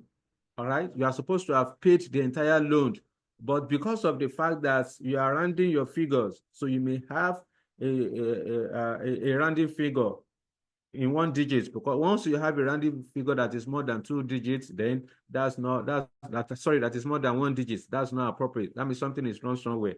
So your rounding figure should be less than 10, maybe 1, 2, 3, 4, 5. So figure 5 and all of that. So once you are going to 10, 11, 15, 20, that's something is wrong somewhere. That means you have rounded your number outrageously. So you need to guide against that. Now, how do you then prepare the loan amortization schedule? To do this, like I said, we are going to create about 5 columns. Now, this is, well, I made it 6 columns in this one. Ordinarily, I can do 5 columns and we still get the same answer. Now, this is just like a format whenever you want to prepare your loan amortization schedule or loan repayment schedule. Before you begin all of this, you need to first of all determine your annual installments. You know, when you borrow money, there will be a specific amount you are going to be paying on a yearly basis. That is the amortization. That's the loan installments. That's the loan installment. So the loan installment is computed as the loan divided by annuity factor. So first thing first, you compute your annuity factor of year 1 to, you compute the annuity factor of year 1 to 5. All right, compute annuity factor of year 1 to 5. So then you now divide the loan with the annuity factor. All right, so the loan amount is 3.5 million. When you put the figure in your calculator, the annuity factor of year 1 to 5 is 2.863. Please, when you are doing this, don't round your number. When you are calculating your annuity factor, don't round it the way we normally do whenever we are computing NPV. Oh, okay, into three decimal place, 2.634 in this case. No, don't do that, because once you do that, you are going to have a wide margin at the end of the day. So when you are doing this, you have to leave out whatever you have in your calculator, bring out everything like that as your annuity factor. So you now divide the loan amount of 3.5 million naira with the annuity factor. So this is what produced the 1,222,221 naira. So first thing first, after you have designed your table, after you have designed this table, the first thing you are going to do is to indicate the annual installments for each year, your annual installments for each year. So just put all the value there, 1 million, 221 for all the 5 years. Put it there, just spread it across. Then you now begin to do it year one, year by year. At the beginning of the project, sorry, at the beginning of this machine, we have a loan of 3.5 million naira. So you are going to calculate the interest of the 3.5 million. The interest rate is 22%. So 22% of 3.5 million naira will give us 770,000. So this 770,000, remember, we are paying back both the principal as well as the interest on the loan. Therefore, to now get, of course, we've already calculated the annuity factor, sorry, the annual installments, and we have spread it across each year, year 1 to year 5. Now, the next thing you are going to do is to determine the principal repayment. To get the principal repayments, you are going to, out of the annual installments, out of this annual installments, you are going to less the interest. So the difference will represent the principal that you have repaid out of the 3.5 million naira. So the difference between the annual installments and the interest payments will give you the principal repayment of 452,221. Then at the end of year one, you must know what is the closing balance. Okay, you recall that I said that the loan amount that you have borrowed, which is 3.5 million, plus the interest is what you are going to pay. Plus the interest is what you are going to pay. So when you add these two together, 3.5 million plus 770,000, then you now less the annual installments. So that will give you the balance for at the end of year one. If you don't want to follow that route, there's another way of doing it. All right, there's another way of getting your closing balance. Your closing balance could be the opening balance of 3.5 minus the principal repayments that you have paid. So it will still give you the same 3,047,000 and then 779 naira. So you are still going to get the same thing, all right? That is, to get your closing balance, you can either say 3.5 million, okay, 3.5 million minus the principal repayment of 452,221. So you are going to get 3,047,000 and then 777 naira.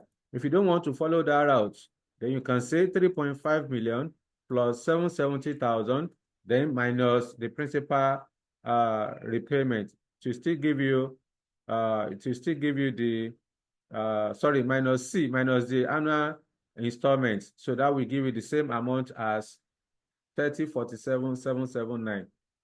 Okay, somebody is asking question.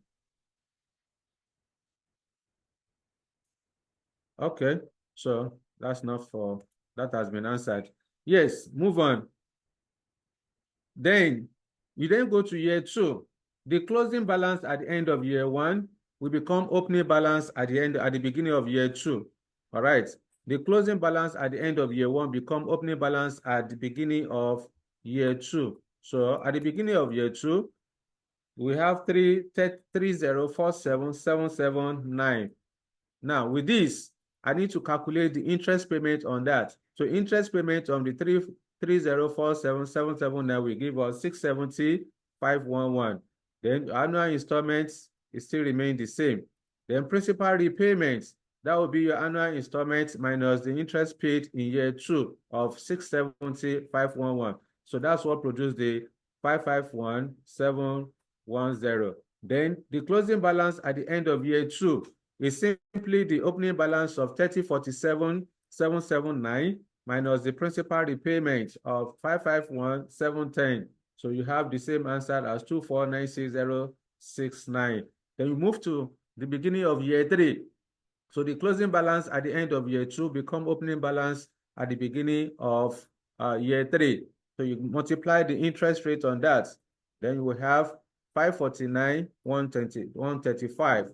Of course, your annual installments still remain as 1.222221. Then the principal repayments will simply be your annual installments minus the interest. So that will be the principal repayment. To get the closing balance at the end of year three, then what you are supposed to do is to just to minus the opening balance. Opening balance of 2496069 minus the principal repayment of 673,086. So that will give you the 1822,983. Then, of course, in year 4, we have opening balance. The closing balance at the end of year 3 will become opening balance at the beginning of year 4.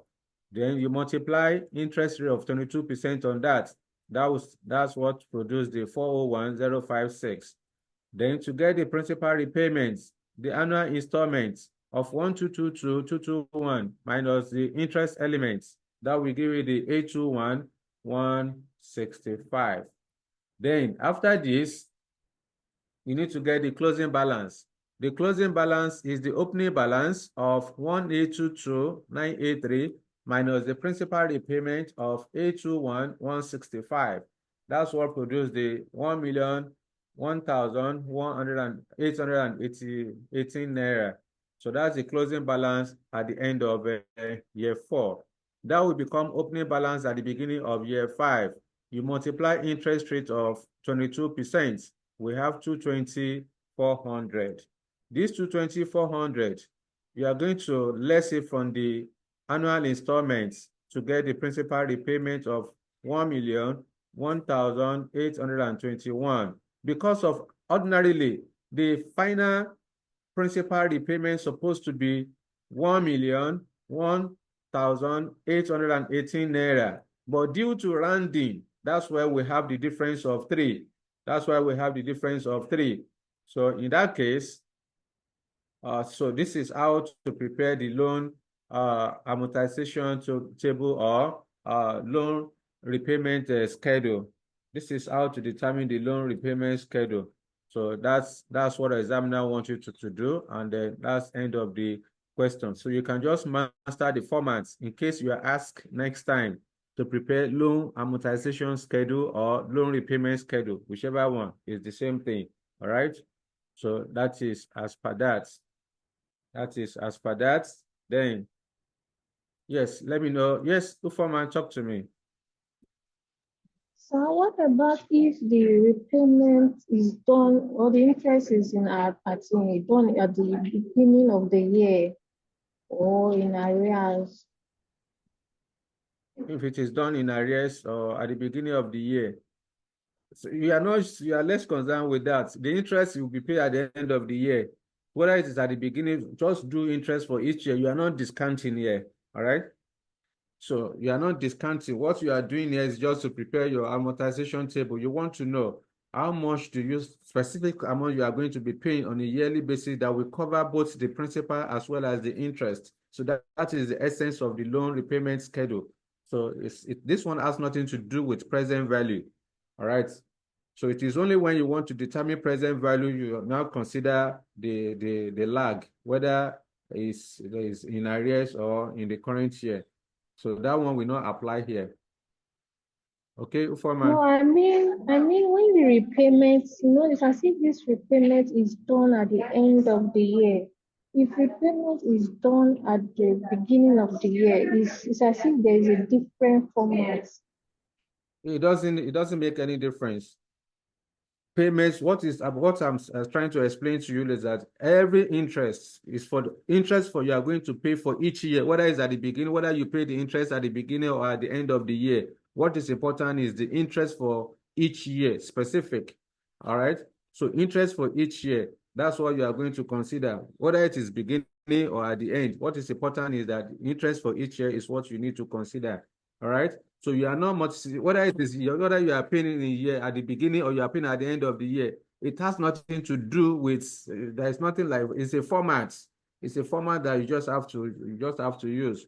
It is only when you want to calculate present value, then that may be an implication. All right. That may be an implication on the cash flow. But in this one, it's just whenever you want to determine your loan amortization schedule, it's a format that you have to follow. Whether your interest is paid at the beginning or at the end is the same thing. It doesn't make any difference because what you are concerned with is the cash flow, not the present value. All right? Okay, sir. Thank you. You're welcome. So Yes, Abdulatif. Yes, thank you, sir. You're welcome. So, yeah, my question is in the previous example, Yeah. under the borrow and buy option, that's outright Yeah. acquisition, Yeah. we had a discount factor that we had to discount with the cash flow each year. But Yeah. in this case, we only use the scrap value in the fifth year and then the Mm-hmm. loan in the. So I'm just trying to understand that what was the difference between the two Okay. examples. The difference is very clear. In the first one that we solved, the cash payments, the cash benefits associated with the machine is 8,000 naira, right? So every year is 8,000 naira. Ordinarily, because your cash flow is constant at 8,000, you are supposed to calculate annuity factor, just the same way we have done in this one. All right? You're supposed to calculate annuity factor, but we cannot do that in that particular one. The reason being that your tax saved on capital allowance is different. Are we together, Abdulatif? Yes, I'm with you, sir. So the tax saved on capital allowance in that one is because of the tax saved on capital allowance that we cannot do it the same way we did this one. Okay? Because the tax saved on capital allowance is given in that one and is different for each year. So which means that we cannot lump everything together and then just discount it. No, it will not work because cash flow for each year is specific. But in this second question, we are not given tax, there is no tax because we are not given tax rates. Therefore, we did not calculate tax saved on capital allowance. So because of that, the cash flow, of course, the only cash flow we have is the initial outlay of 3.5 million as well as the scrap value. The initial outlay of 3.5 million naira is at the beginning of the it's at the beginning. So the scrap value is at the end of the final year when you dispose of the machine.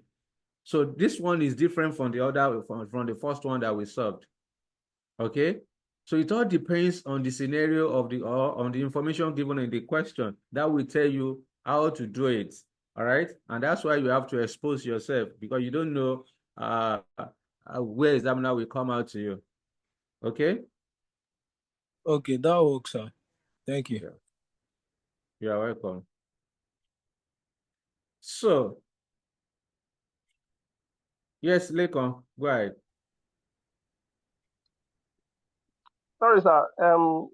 It's still based on the question that I was asked before this last question. The issue of if you pay interest at the beginning of the year. I think because if I mean if you pay your installment at the beginning of the year, if you like for example now if I'm paying 3.5 million for the duration of the 5 years, then I'm supposed to pay installment at the beginning of the year. I don't think I should pay as calculate interest for the whole year to add to my payment. At least if not for anything for the first year. It's just like me paying the down payment, a first installment. I think you should make changes to the schedule. I'm just thinking about it. What is your question? So Lekon, what's your question? my question is, would there not be a change to this schedule if I'm to be paying the if I'm to pay the installment at the beginning of the year? Because this question says that it, the payment is at the end of each year. Hey, Lekon, the same question Ufoma asked the other time. When do you pay interest? Whether you paid at the beginning or at the end of the year, won't you pay interest? Whether you pay your interest at the beginning or at the end, does it make any difference? Interest is interest. You are not discounting. It's only when you discount it that you need to consider there may be a difference. You are just paying, see, for example, you borrow loan of 3.5 million naira, you are supposed to pay interest of 22%. Whether you pay the interest at the beginning or you pay it at the end of the year, would it change the value of the interest payments? When you multiply 22% on the 3.5 million, you get 770. If you pay this 770 at the beginning or you pay it at the end of the year, does it change the 770? Lekon. I Lekon, are you think still that there? I don't know. Yeah, I'm here. I don't know if maybe you're not getting what I'm trying to say. So If what are you trying to to say? see this, the calculation of the interest is based on the 3.5 million at the Yes. beginning of the transaction. Uh-huh. Let me call it transaction. Now, Uh-huh. but if at the beginning, at the day one, out of Yes. the 3.5, I'm paying, let's say 500,000. The rest will be 3 million. So the schedule should be Hold on, based hold on, on hold on, on hold on, the. hold on, hold on. What did you just say? I'm saying that if we are meeting I didn't get that too. and calculate everything to be The 3.5 line is for the duration breaking. for the Take it. 5 Hold years, on, Lekon. but Lekon, out Sir, hold of this, on. Lekon, hold on. Take it sir, again. Your line is breaking. Take it again. hello, sir. Go ahead, is Lekon. it clear now, sir? Go ahead. Yes, go ahead. Okay, I'm saying that the one now we have calculated the loan to be 3.5 for the duration of the 5 years, Yes. but immediately I'm dropping 500,000 as the first payment. Mm-hmm.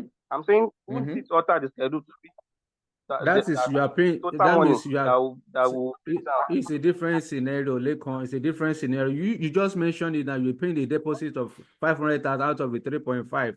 It's not the same thing. Now, this one, are you paying any loan? Are you paying any deposits Is what we in are saying your? that if assuming the interest will not be at the beginning of the year, that means I'm paying that one on that first day we are starting. Would it be taken out of the whole money of? I'm just looking at the scenario that the examiner can come from. When you borrow money, for example, what was the essence of when you are you borrow 3.5? When you say at the beginning, that means you are just borrowing the money. You now say you deposit 500,000. How would you borrow and you are depositing again? Does that can it work like that? Lekon, you borrow money and you are depositing 500,000 out of the 3.5. Talk to me, Lekon. Okay, so I just Except the idea of paying at the beginning, but the examiner here said at the end of the year. What if they not say at the beginning of the year? that's That's what what we I'm are just not. trying to buy That's time what now. no. Don't. There is no need for you to use permutation or combination. That's what I'm trying to explain to you. The issue of loan repayments. Once you have borrowed money, right? It is expected that you borrow 1 million naira. This 1 million naira you borrowed, you are going to pay interest of 10% on it. So what I'm now saying is that whether you pay the interest at the beginning of the period or you pay the interest at the end of the period, it doesn't make any difference because it's the same 10% of 1 million naira, which is 100,000 naira you are going to pay. It will not change anything. Whether you pay the 100,000 naira interest at the beginning or you pay it at the end of the year, it will not make any change because we are paying the 10% on the principal sum on the loan that you have borrowed. So it will have no any material effect. So it is only when you now want to determine present value, then that time value of money will need to be incorporated. In this case, the present value you are going to have at the beginning will be different for the present value you have at the end of the period. It will not be the same thing.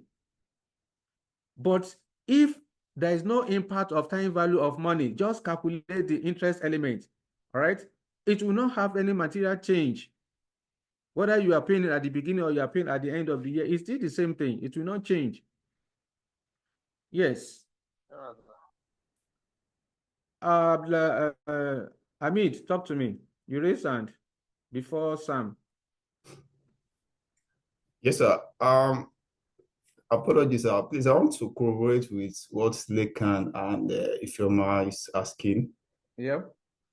Yeah, since the interest is being charged on the remaining balance at the beginning of the year. So if the repayment, if the installmental payment is being paid at the beginning of the year, that means the interest will be charged after removing the installmental payments at the beginning of the year, not the whole balance at the beginning of the year. So I think that is fantastically correct. You are using the CR terminology in this one.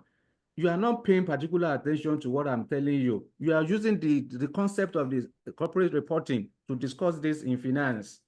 Okay, maybe the So concept is in that different. one, what Mr. Wasi was calculating for you was present value. It's not the same thing. You have to consider you have paid out of the loan. The balance is what you are paying interest on. But in this one is different ball game. You don't use the corporate reporting concept in finance. Okay. If the principle is different. Is this a different ball game now? Do you see any in the one that Mr. Wazir calculated for you? It has used present value. Do you see any present value in all these repayments? No. That's my emphasis. That's my emphasis. Certainly, you have to. I know because I know where you are coming from. All of you, starting from Ufoma, then Lekon. I know where you guys are coming from. That's what I was insisting.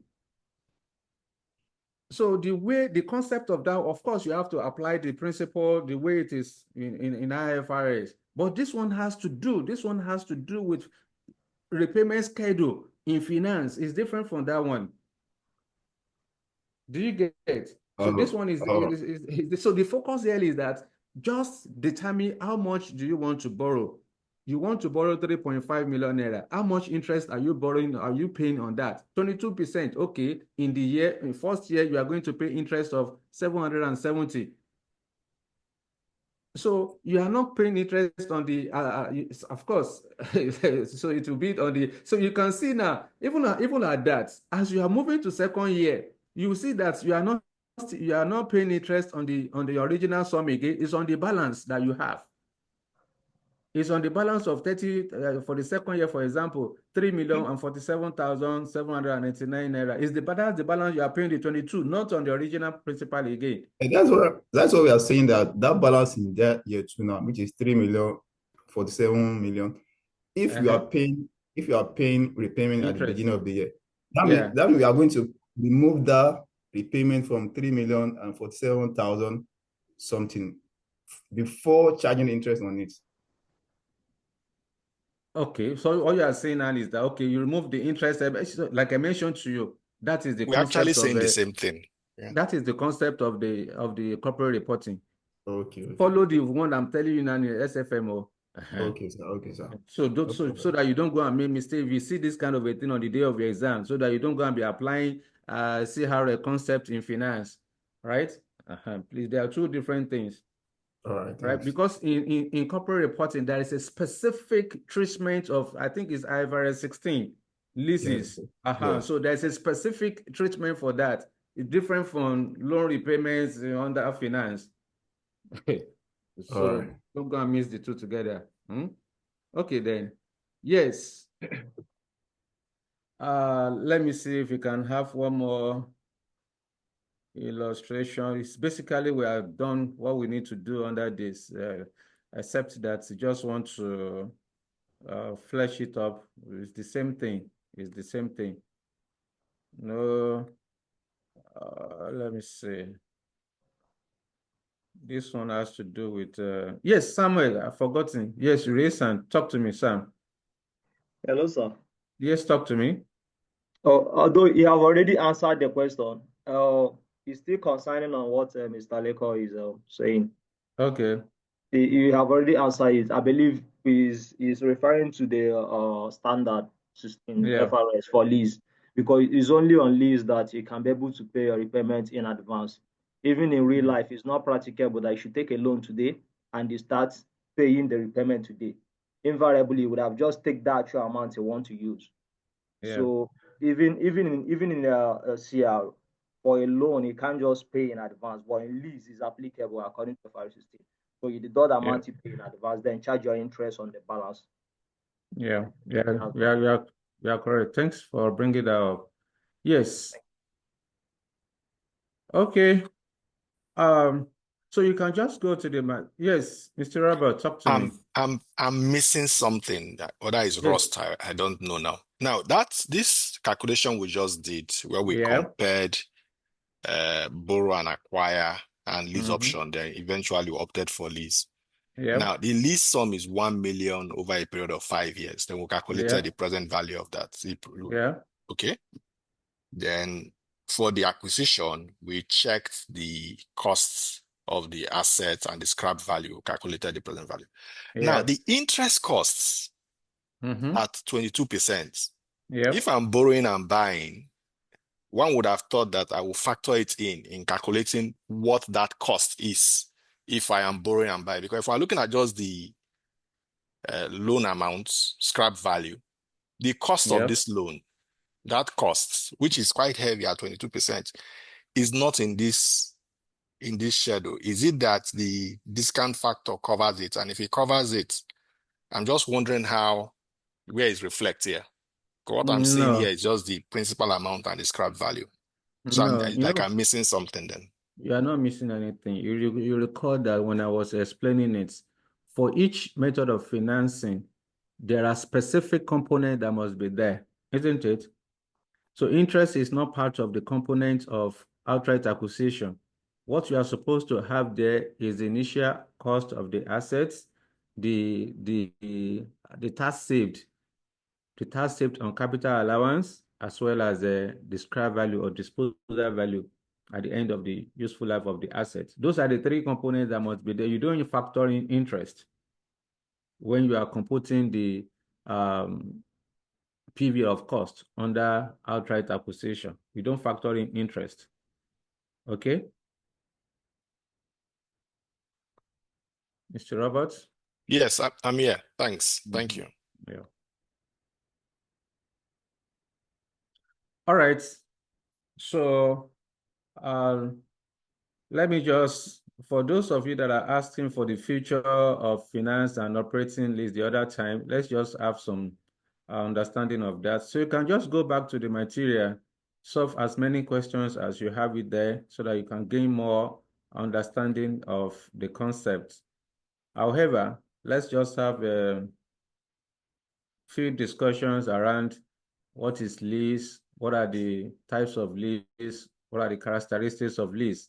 One of the reasons why I don't want to discuss this is because, number one, you have been taught already in IFRS 16, but I don't know how detailed the explanation was, but that notwithstanding, again, it's something you can just read on your own to have the understanding. But that notwithstanding, let's just have a look at it.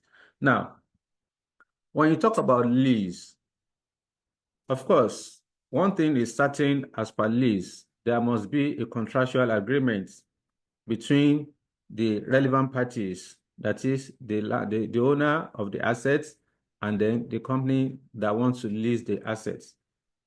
The owner of the assets is seen as the landlord, which is the lessor.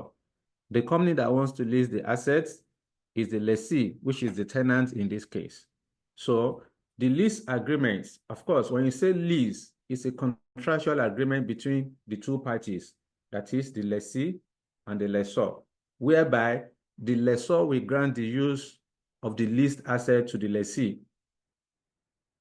For a specified future, there must be a specified future date. You can't just, it's not going to be for infinite. It's not going to be for life. There must be a specified future date. And that list, for the use of that asset, your use of the asset is not for life. Like I said, it's for a specified future date. And your use of the asset is not for free. You must pay a consideration for using the asset. That consideration will serve as a kind of a return to the owner of the asset, in this case, the lessor. Now, theoretically, the lessee is seen as the owner of the asset, but in legal terms, he's not the owner. In substance, he's seen as the owner of the asset, but he is not, because the asset belongs to the lessor. And because the lessee is the one that is using the asset, then, of course, according to the lessee, the usage of the asset is more important than owning the asset. That is more important than ownership of the asset. So that is as per lease. Now, lease is different from hire purchase. But before we go to hire purchase, what are the types of lease that you must be familiar with? Basically, there are two types of lease, which is finance lease and also operating lease. The finance lease is also called capital lease. All right. So the finance lease is a kind of lease in which the risk and reward incidental to ownership of the assets has been substantially transferred to the lessee. When the risk and reward, the risk in this sense represents the expenses that the lessee will incur in managing the asset. For example, the asset will need to be insured. So the insurance premium that the lessee will pay is part of the risk. The maintenance of the assets, the running costs the company will incur to ensure the asset is in good condition will be borne by the lessee. Not only that, any other expenses that the lessee will incur for the purpose of ensuring that the operating efficiency of the asset is maintained, then of course, that all those ones will be borne by the lessee. This is what is called as the risk associated with the asset. The reward in this case to the lessee is the ability to use the privilege to use the leased asset for the considerable economic useful life of the asset. That is the reward that the lessee will earn in this particular instance.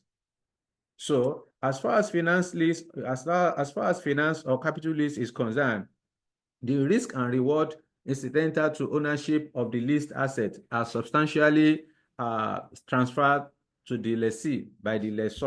All right. So all the maintenance activities will be done by the lessee. Okay. Now, at the end of the useful life of the finance lease, at the end of the useful life of the assets, of course, it is expected that for that primary period, the primary period will cover substantially almost 90%, over 90% of the useful life of the asset, such that at the secondary stage of the asset, the value of the asset will be very insignificant, such that even the third party that want to rent it out or that want to buy it or rent it at that time will just be at a scrap, because the most useful economic working life of the asset would have been covered by the primary period of the lease arrangement. All right. So in this case, at the end of the primary period, the lessee can decide to purchase the asset or release it again for that secondary period at a lower rate. All right. So this is basically what finance lease is all about. Now, when the risk and reward remain with the lessee, the substance is that even though the lessee is not the legal owner of the asset, but the commercial reality is that they have acquired an asset with finance from the leasing company, and therefore an asset and liability should be recognized in the books of the lessee. All right, in the books of the lessee, because commercial reality is that the lessee has acquired an asset. All right, therefore they have to recognize the asset and the liability associated with the leased asset in their own books. All right, so that is for finance lease. Now, what are the characteristics? I've mentioned some of them.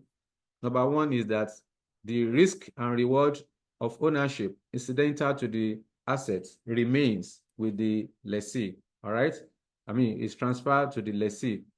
Then number two, the lease period of the finance lease cover expected useful economic working life of the leased assets, over 90% of it.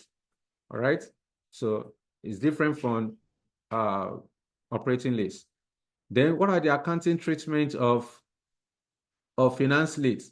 Both the asset and liability are recognized in the statement of financial position of the lease of the lessee. Also, other expenses that will be incurred on the assets, including insurance and maintenance costs, will be borne by the lessee.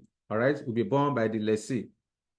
The economic substance of a finance lease, as a finance lease, the economic substance is that the lessee has acquired an asset with finance from the lessor. So you are saying as if you have acquired, even though you are not the owner, in legal terms, you are not the owner of the asset, but the economic substance is that you have acquired an asset, and that's why you are recognizing it in the statement of financial position. Then cancellation. The finance lease is non-cancelable. It's not cancelable.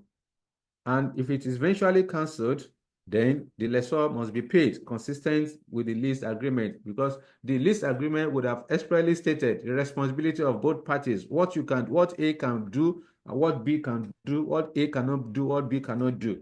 So, of course, the lease agreement would have covered the treatment of any cancellation, any future cancellation. If the lessee decided to cancel the agreement, then you must settle there must be consequence for doing that. You have to settle the lessor, all right, based on the agreement. Then finally is the option to buy the asset. The lessee has the option to purchase the asset at the price expected to be substantially lower than the fair value at the date the option become exercisable. So after the primary lease period, for the second part, for the secondary period, the lessee can decide to purchase the assets, okay, and decide to purchase the assets at a lower rate, all right, at a lower rate when it becomes exercisable at a future date. All right, so that is as per our finance lease. Then we can talk about the operating lease. The operating lease is just the opposite of the finance lease. All right. So the operating lease is a type of lease in which the rewards and the risk and reward incidental to ownership of the leased asset remain with the lessor. Okay. It is non-transferable. You are non-transferable ownership. Anything, all the risk, all the expenses to maintain the assets will be borne by the lessor. That is the finance as the operating lease.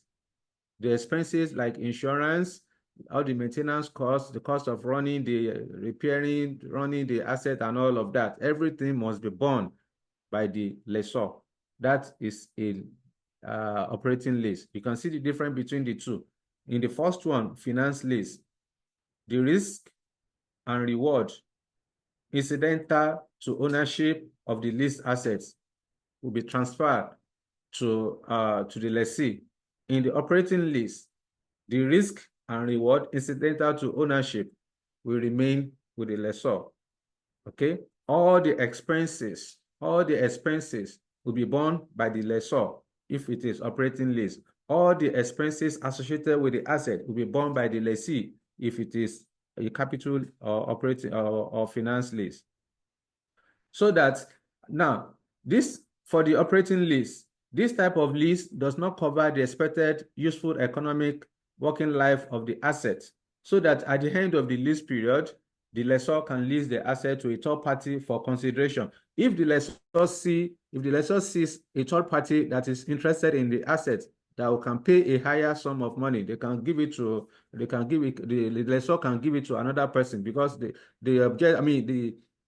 intent of the lessor is to ensure that he earn as much return as possible on the asset. So if you see any person that wants to lease the asset at a higher consideration, you can even cancel. The lessor can cancel the lease agreement and give it to another person. All right, because it is cancelable. All right. So what are the future now? One thing you need to understand is that operating lease can be canceled at any short notice. At any short notice, it can be canceled. If this lessor sees another person or a third party that is interested in the asset that is willing to pay a higher consideration, the lessor will just need to write the lessee, CEO, I'm not sure we can continue with this arrangement again within the next few days or 1 month or whatever. This arrangement is now cancelled. So it's because, of course, the operating lease is cancelable at any time, and it's at the option of the lessor, because the lessee does not have any say as far as operating lease is concerned. So what are the key features of operating lease? One is that, of course, the risk and reward of ownership incidental to the leased assets will remain with the lessor. Number two, the lease period is short-term in nature, usually less than the useful life of the assets. All right. If the useful life of the assets is, for example, 5 years, the lease period may be for 1 year, 2 years, or 3 years. All right. It's usually less than the economic useful life of the assets.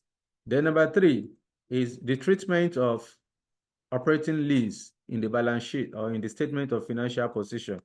Of course, being an operating lease, it is shown as off-balance sheet item in the financial position. That is in the book of a lessee. This is in the book of a lessee. If it's the book of the lessor, of course, the lessor must show that in his financial statement. I think there is a revised concept now in the IFRS 16, rather. Now, the next one would be the insurance and maintenance. Of course, the lessor will bear the insurance and the maintenance costs of the leased assets. So that's why in your own mostly the house that our annual rental that we usually pay in our various apartments is mostly is mostly operating. We can link into operating lease, because some of the expenses to maintain the house, okay, to maintain the house are borne by the landlord. All right, are borne by the landlord. So you can't, if anything happens to the roof of the building, you can't ask the tenant to come and pay. All right, you can't ask the tenant to come and pay.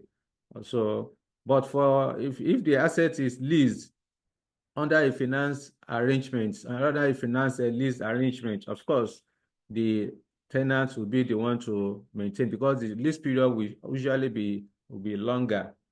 Then the economic substance for operating lease is that, of course, the short term, there's a short term rental of an asset. The economic substance of the transaction is the short term annual rental of the leased assets. Okay, then cancellation. All right, the operating lease can be cancelled at any short notice. So these are some of the features of operating lease as well as a finance lease. Examiner can ask you, it is possible, even at this level, you can be asked to juxtapose the difference between operating and finance lease. So just develop a table. You are going to create a table. You keep all these elements, number 1 to 7 of them, risk and reward, or incidental to whatever, the lease period, the accounting treatment, the taxation, the insurance and maintenance, the economic substance, cancellation. You tabulate it. Then you have it under finance, you have it under operating. So you just oppose the two. So examiner can ask you as well. So you can also do well to read about the other ones, other types of lease, like sales and leaseback, then the leverage lease, conveyance lease, and all of that. Just go through the material and then have the understanding. Then what are the advantages and disadvantages of lease? So again, go through the material. It's good for you because it's practical. Lease is very practical. I could remember some years back, I was the project accountant, and we lease a particular land for about 30 years, and we want to determine whether it's a finance or operating lease. There were so many back and forth during that period, whereby different interpretation as to whether it's a finance or operating lease. But at the end of the day, we resort that this is a finance lease, and the company performs its responsibility. Okay. Yes. Then also, you talk about hire purchase. The hire purchase is just a contractual agreement between two parties. You can see the two of them has to do with contractual agreement, because there is no way you lease a property without an agreement between you and the landlord. Even our own apartment that we rent on an annual basis, we have a contractual agreement between the landlord and the tenant. The same thing with hire purchase. Before you buy an asset through hire purchase, there must be a contractual agreement between the two parties ab initio, because if there's no agreement, then there will be issue in the future. There will be problem because one of the parties may renege on the initial decision on an or agreement. Okay, on the initial decision that if I say, okay, I'm going to pay you, I can deny you tomorrow if there's no written an agreement. I can deny that. No, I did not say that. But that's why it is important. You have to develop a contractual agreement between the owner of the assets and the company that wants to lease the assets. So hire purchase is a contractual agreement between two parties, that is the owner and the user, in which one party acquires, okay, an asset from the other party through regular installments. There must be regular installments as far as hire purchase is concerned. Whether it is every year, whether it is every 6 months, you are going to be paying the installment. And that's why you see in Nigeria today, all those all those small vehicle that used to convey people to and fro from one location to another. Some of them are through hire purchase. All right. So it may be that maybe it's on a monthly basis that you are paying your annual installment. It may be every 3 months, it may be 6 months, it may be 1 year. But what is important is that there must be regular installment payments to the IRA, and ownership of the assets will not be transferred until the last installment is paid. That's one key feature of hire purchase. In lease, you can become owner of the assets when, of course, because depending on whether it is finance or operating lease. But as far as hire purchase is concerned, only when you pay the last installment is when you are going to become the owner of the asset. It is at that point ownership will be transferred to you. Then because the contractual agreements will specify the responsibility of the both parties. Expressly, you will know what is your responsibility as far as the hire purchase is concerned. You will know when you are going to be paying your annual installment, the amount you are going to pay, the interest you are going to pay, okay, the duration of your payment, whether you are going to have the amount you are going to pay as a deposit, all right, the interest rate that you're going to, everything will be in the contract agreement signed by both parties and agreed by and binding on both parties. So that is as per hire purchase. Then what are the common characteristics of hire purchase? One is that rental payments are paid in installments over the period of the agreement. Okay, so the rental payment of that asset, the hire purchase payment, which include both the principal, which include both the deposit and annual installment. After you have paid the deposits, every year the remaining one, the cost of the asset plus the interest must be spread instrumentally, so that every period you are just paying the installment. That installment will include both the principal and the interest element of it. Then the second one is that each payment is considered as a charge for the hiring assets. This means that if the hirer defaults at any payment, the seller has the right to take back the asset. Okay, the seller has the rights. Once there is a default in the payment of the installment, then the hirer is in trouble. The hirer is in trouble because the hiree can take over, will take back the assets. And in fact, in Nigeria of today, some hirees or the company that do hire purchase, their prayer is that you're unable to pay or you default, because their focus is that once you default, they will be very happy. Just take over their asset and give it to another person. So many people purchase an asset or has entered into a hire purchase agreement, and at the end of the day, and they are unable to continue with it. And you cannot say you are not doing it. Once you say you are not doing it again, you cannot recover your money you have paid previously. That means you have to forfeit it. Yeah. Then number 4, the hirer cannot pledge, sell, or mortgage the assets, as he is not the owner of the asset till the last payment is made. So you cannot do anything with the asset. You cannot transfer the asset to another person. If anything happens to the asset, then you are the one that will bear the consequence, because if you fail to, all right, so if anything happens to the assets, you are the one that will bear the consequence at the end of the day.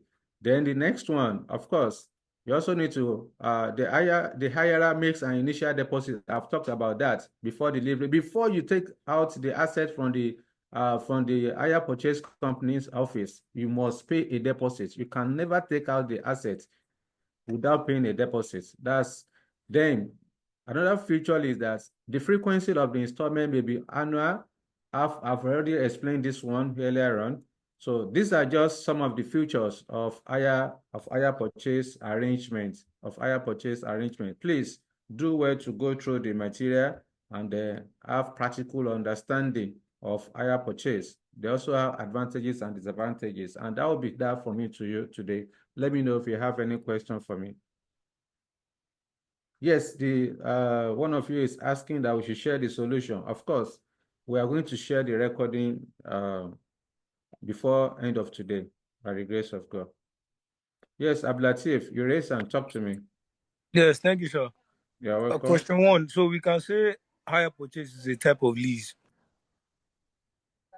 Can we say it's a type of lease? In what do you mean by that? I mean, it has. I just want to know if it's different. It's different now. It's not. It's different.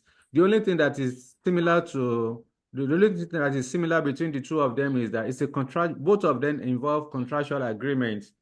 For example, hire purchase for lease. For example, there will be an agreement between the two parties, between the owner of the asset, and between the lessor and the lessee, whereby the lessor will transfer the use of the asset to the lessee for a specified future date at a consideration. But hire purchase is not like that. Hire purchase, of course, there is an agreement between the two parties, but the use of the asset will not be possible. The IRR will not be able to use the asset until a deposit is made. So it is only when that deposit is made, then the IRR can now take the asset for use for a specified period until the final installment is paid. So the two of them are different. Like we talk about the risk and reward of ownership under hire purchase, if it's a finance release, the risk and reward of ownership is transferred to the lessee. But under a finance lease, under an operating lease, the risk and reward incidental to ownership of the asset remain with the lessor. But the risk and reward associated with this asset, who will be bearing? Of course, everything will be with the IRR, because once you pay your deposit at the beginning of the period, then you take out the asset. You are the one using the asset. You are the one that will be maintaining the asset. You cannot ask the IRE, the hire purchase company, to come and be maintaining the asset for you. So that one it will not work under hire purchase. So there is difference between the two. It's not the same thing. It's not a type of lease at all. Yes. Ablatif. Yes, that's clear. All right. Then Wumi, talk to me. Okay, sir. I have a question. Is it possible to, as in, for the owner of an asset to operate both the operating lease and the finance lease at the same time? For this, it has to be for different assets, not on the same asset. No, I mean on the same asset. Like this, the explanation on both this operating lease and finance lease, I'm trying to like relate it to normal tenant. Day to day, yeah. Yeah. So, and you under finance lease, you said the lessee is responsible to insure, maintain, and repair the asset, Yes.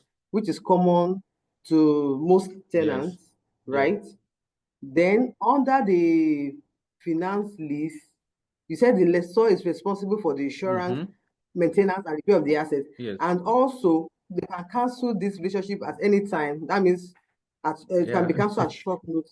I understand So, and your most point. Landlords, they tend to do that. Yeah. The tenant maintains the house, does everything, and they come to tell you that, okay, I just want to increase my rent, and at short notice, I'm giving you quick notice, get out of my house. And so it's like they are using the two at the same time. Is it that they are abusing it, or I don't understand? No. There are two different things.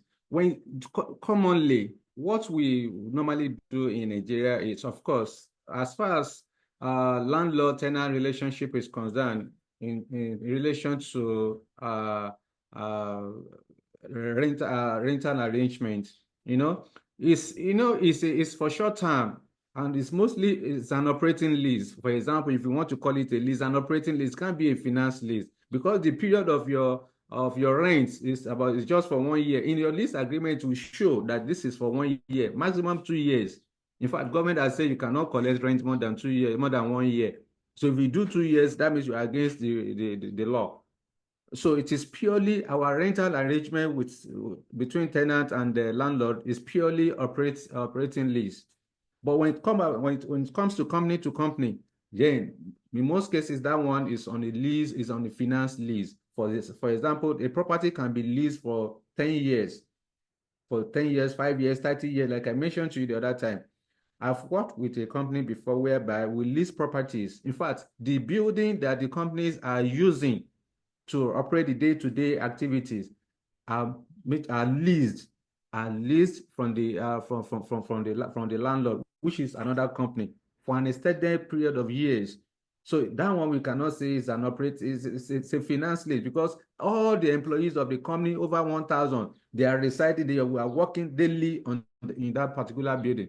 Landlord does not live there and all of that. So you cannot, the property that the landlord is not living, you cannot ask the landlord to come and be fixing it for you, to come and do the repair, to come and change roof, to come and do any leakages, any sewage plant, sewage plant treatment and all that. So those ones will not work. So purely those ones commercially are finance lease. But all the one that we practice here in Nigeria, as far as our relationship between tenant and the landlord is concerned, they are purely operating lease. It can't be finance. You can't combine the two. I understand your point will mean that can we have a combo such that, because as it is right now, at times there are some expenses that tenant incur to maintain his own apartment. It is his own apartment, not on the entire building. Tenant will only maintain his own apartment. Maybe there's a tap that is faulty. You need to fix it. The electricity is not okay. You need to call an electrician to come and fix it. The landlord cannot ask you to come and fix the roof of the building. Landlord cannot ask you to come and paint the entire house for him or her. So any expenses, the agreement would have expressly stated the responsibility of both the landlord as well as the tenant. So you know what you are supposed to do as a tenant. Then the landlord also has his own responsibilities. Yeah, Wumi? Okay. Okay, thank you, sir. You are welcome. So yes, that will be the end of, some of you have disappeared. Okay, that's good. Yes, that will be the end of today's class. Again, I will ensure that this is shared as immediate as possible, and so that you can have access to it. Thank you guys for your time. I will see you in our next class by the grace of God. Thanks, sir. Thank you, Mr. Dijon. Thank you, sir. Mr. Roberts, you're welcome, everyone. Thank you, sir.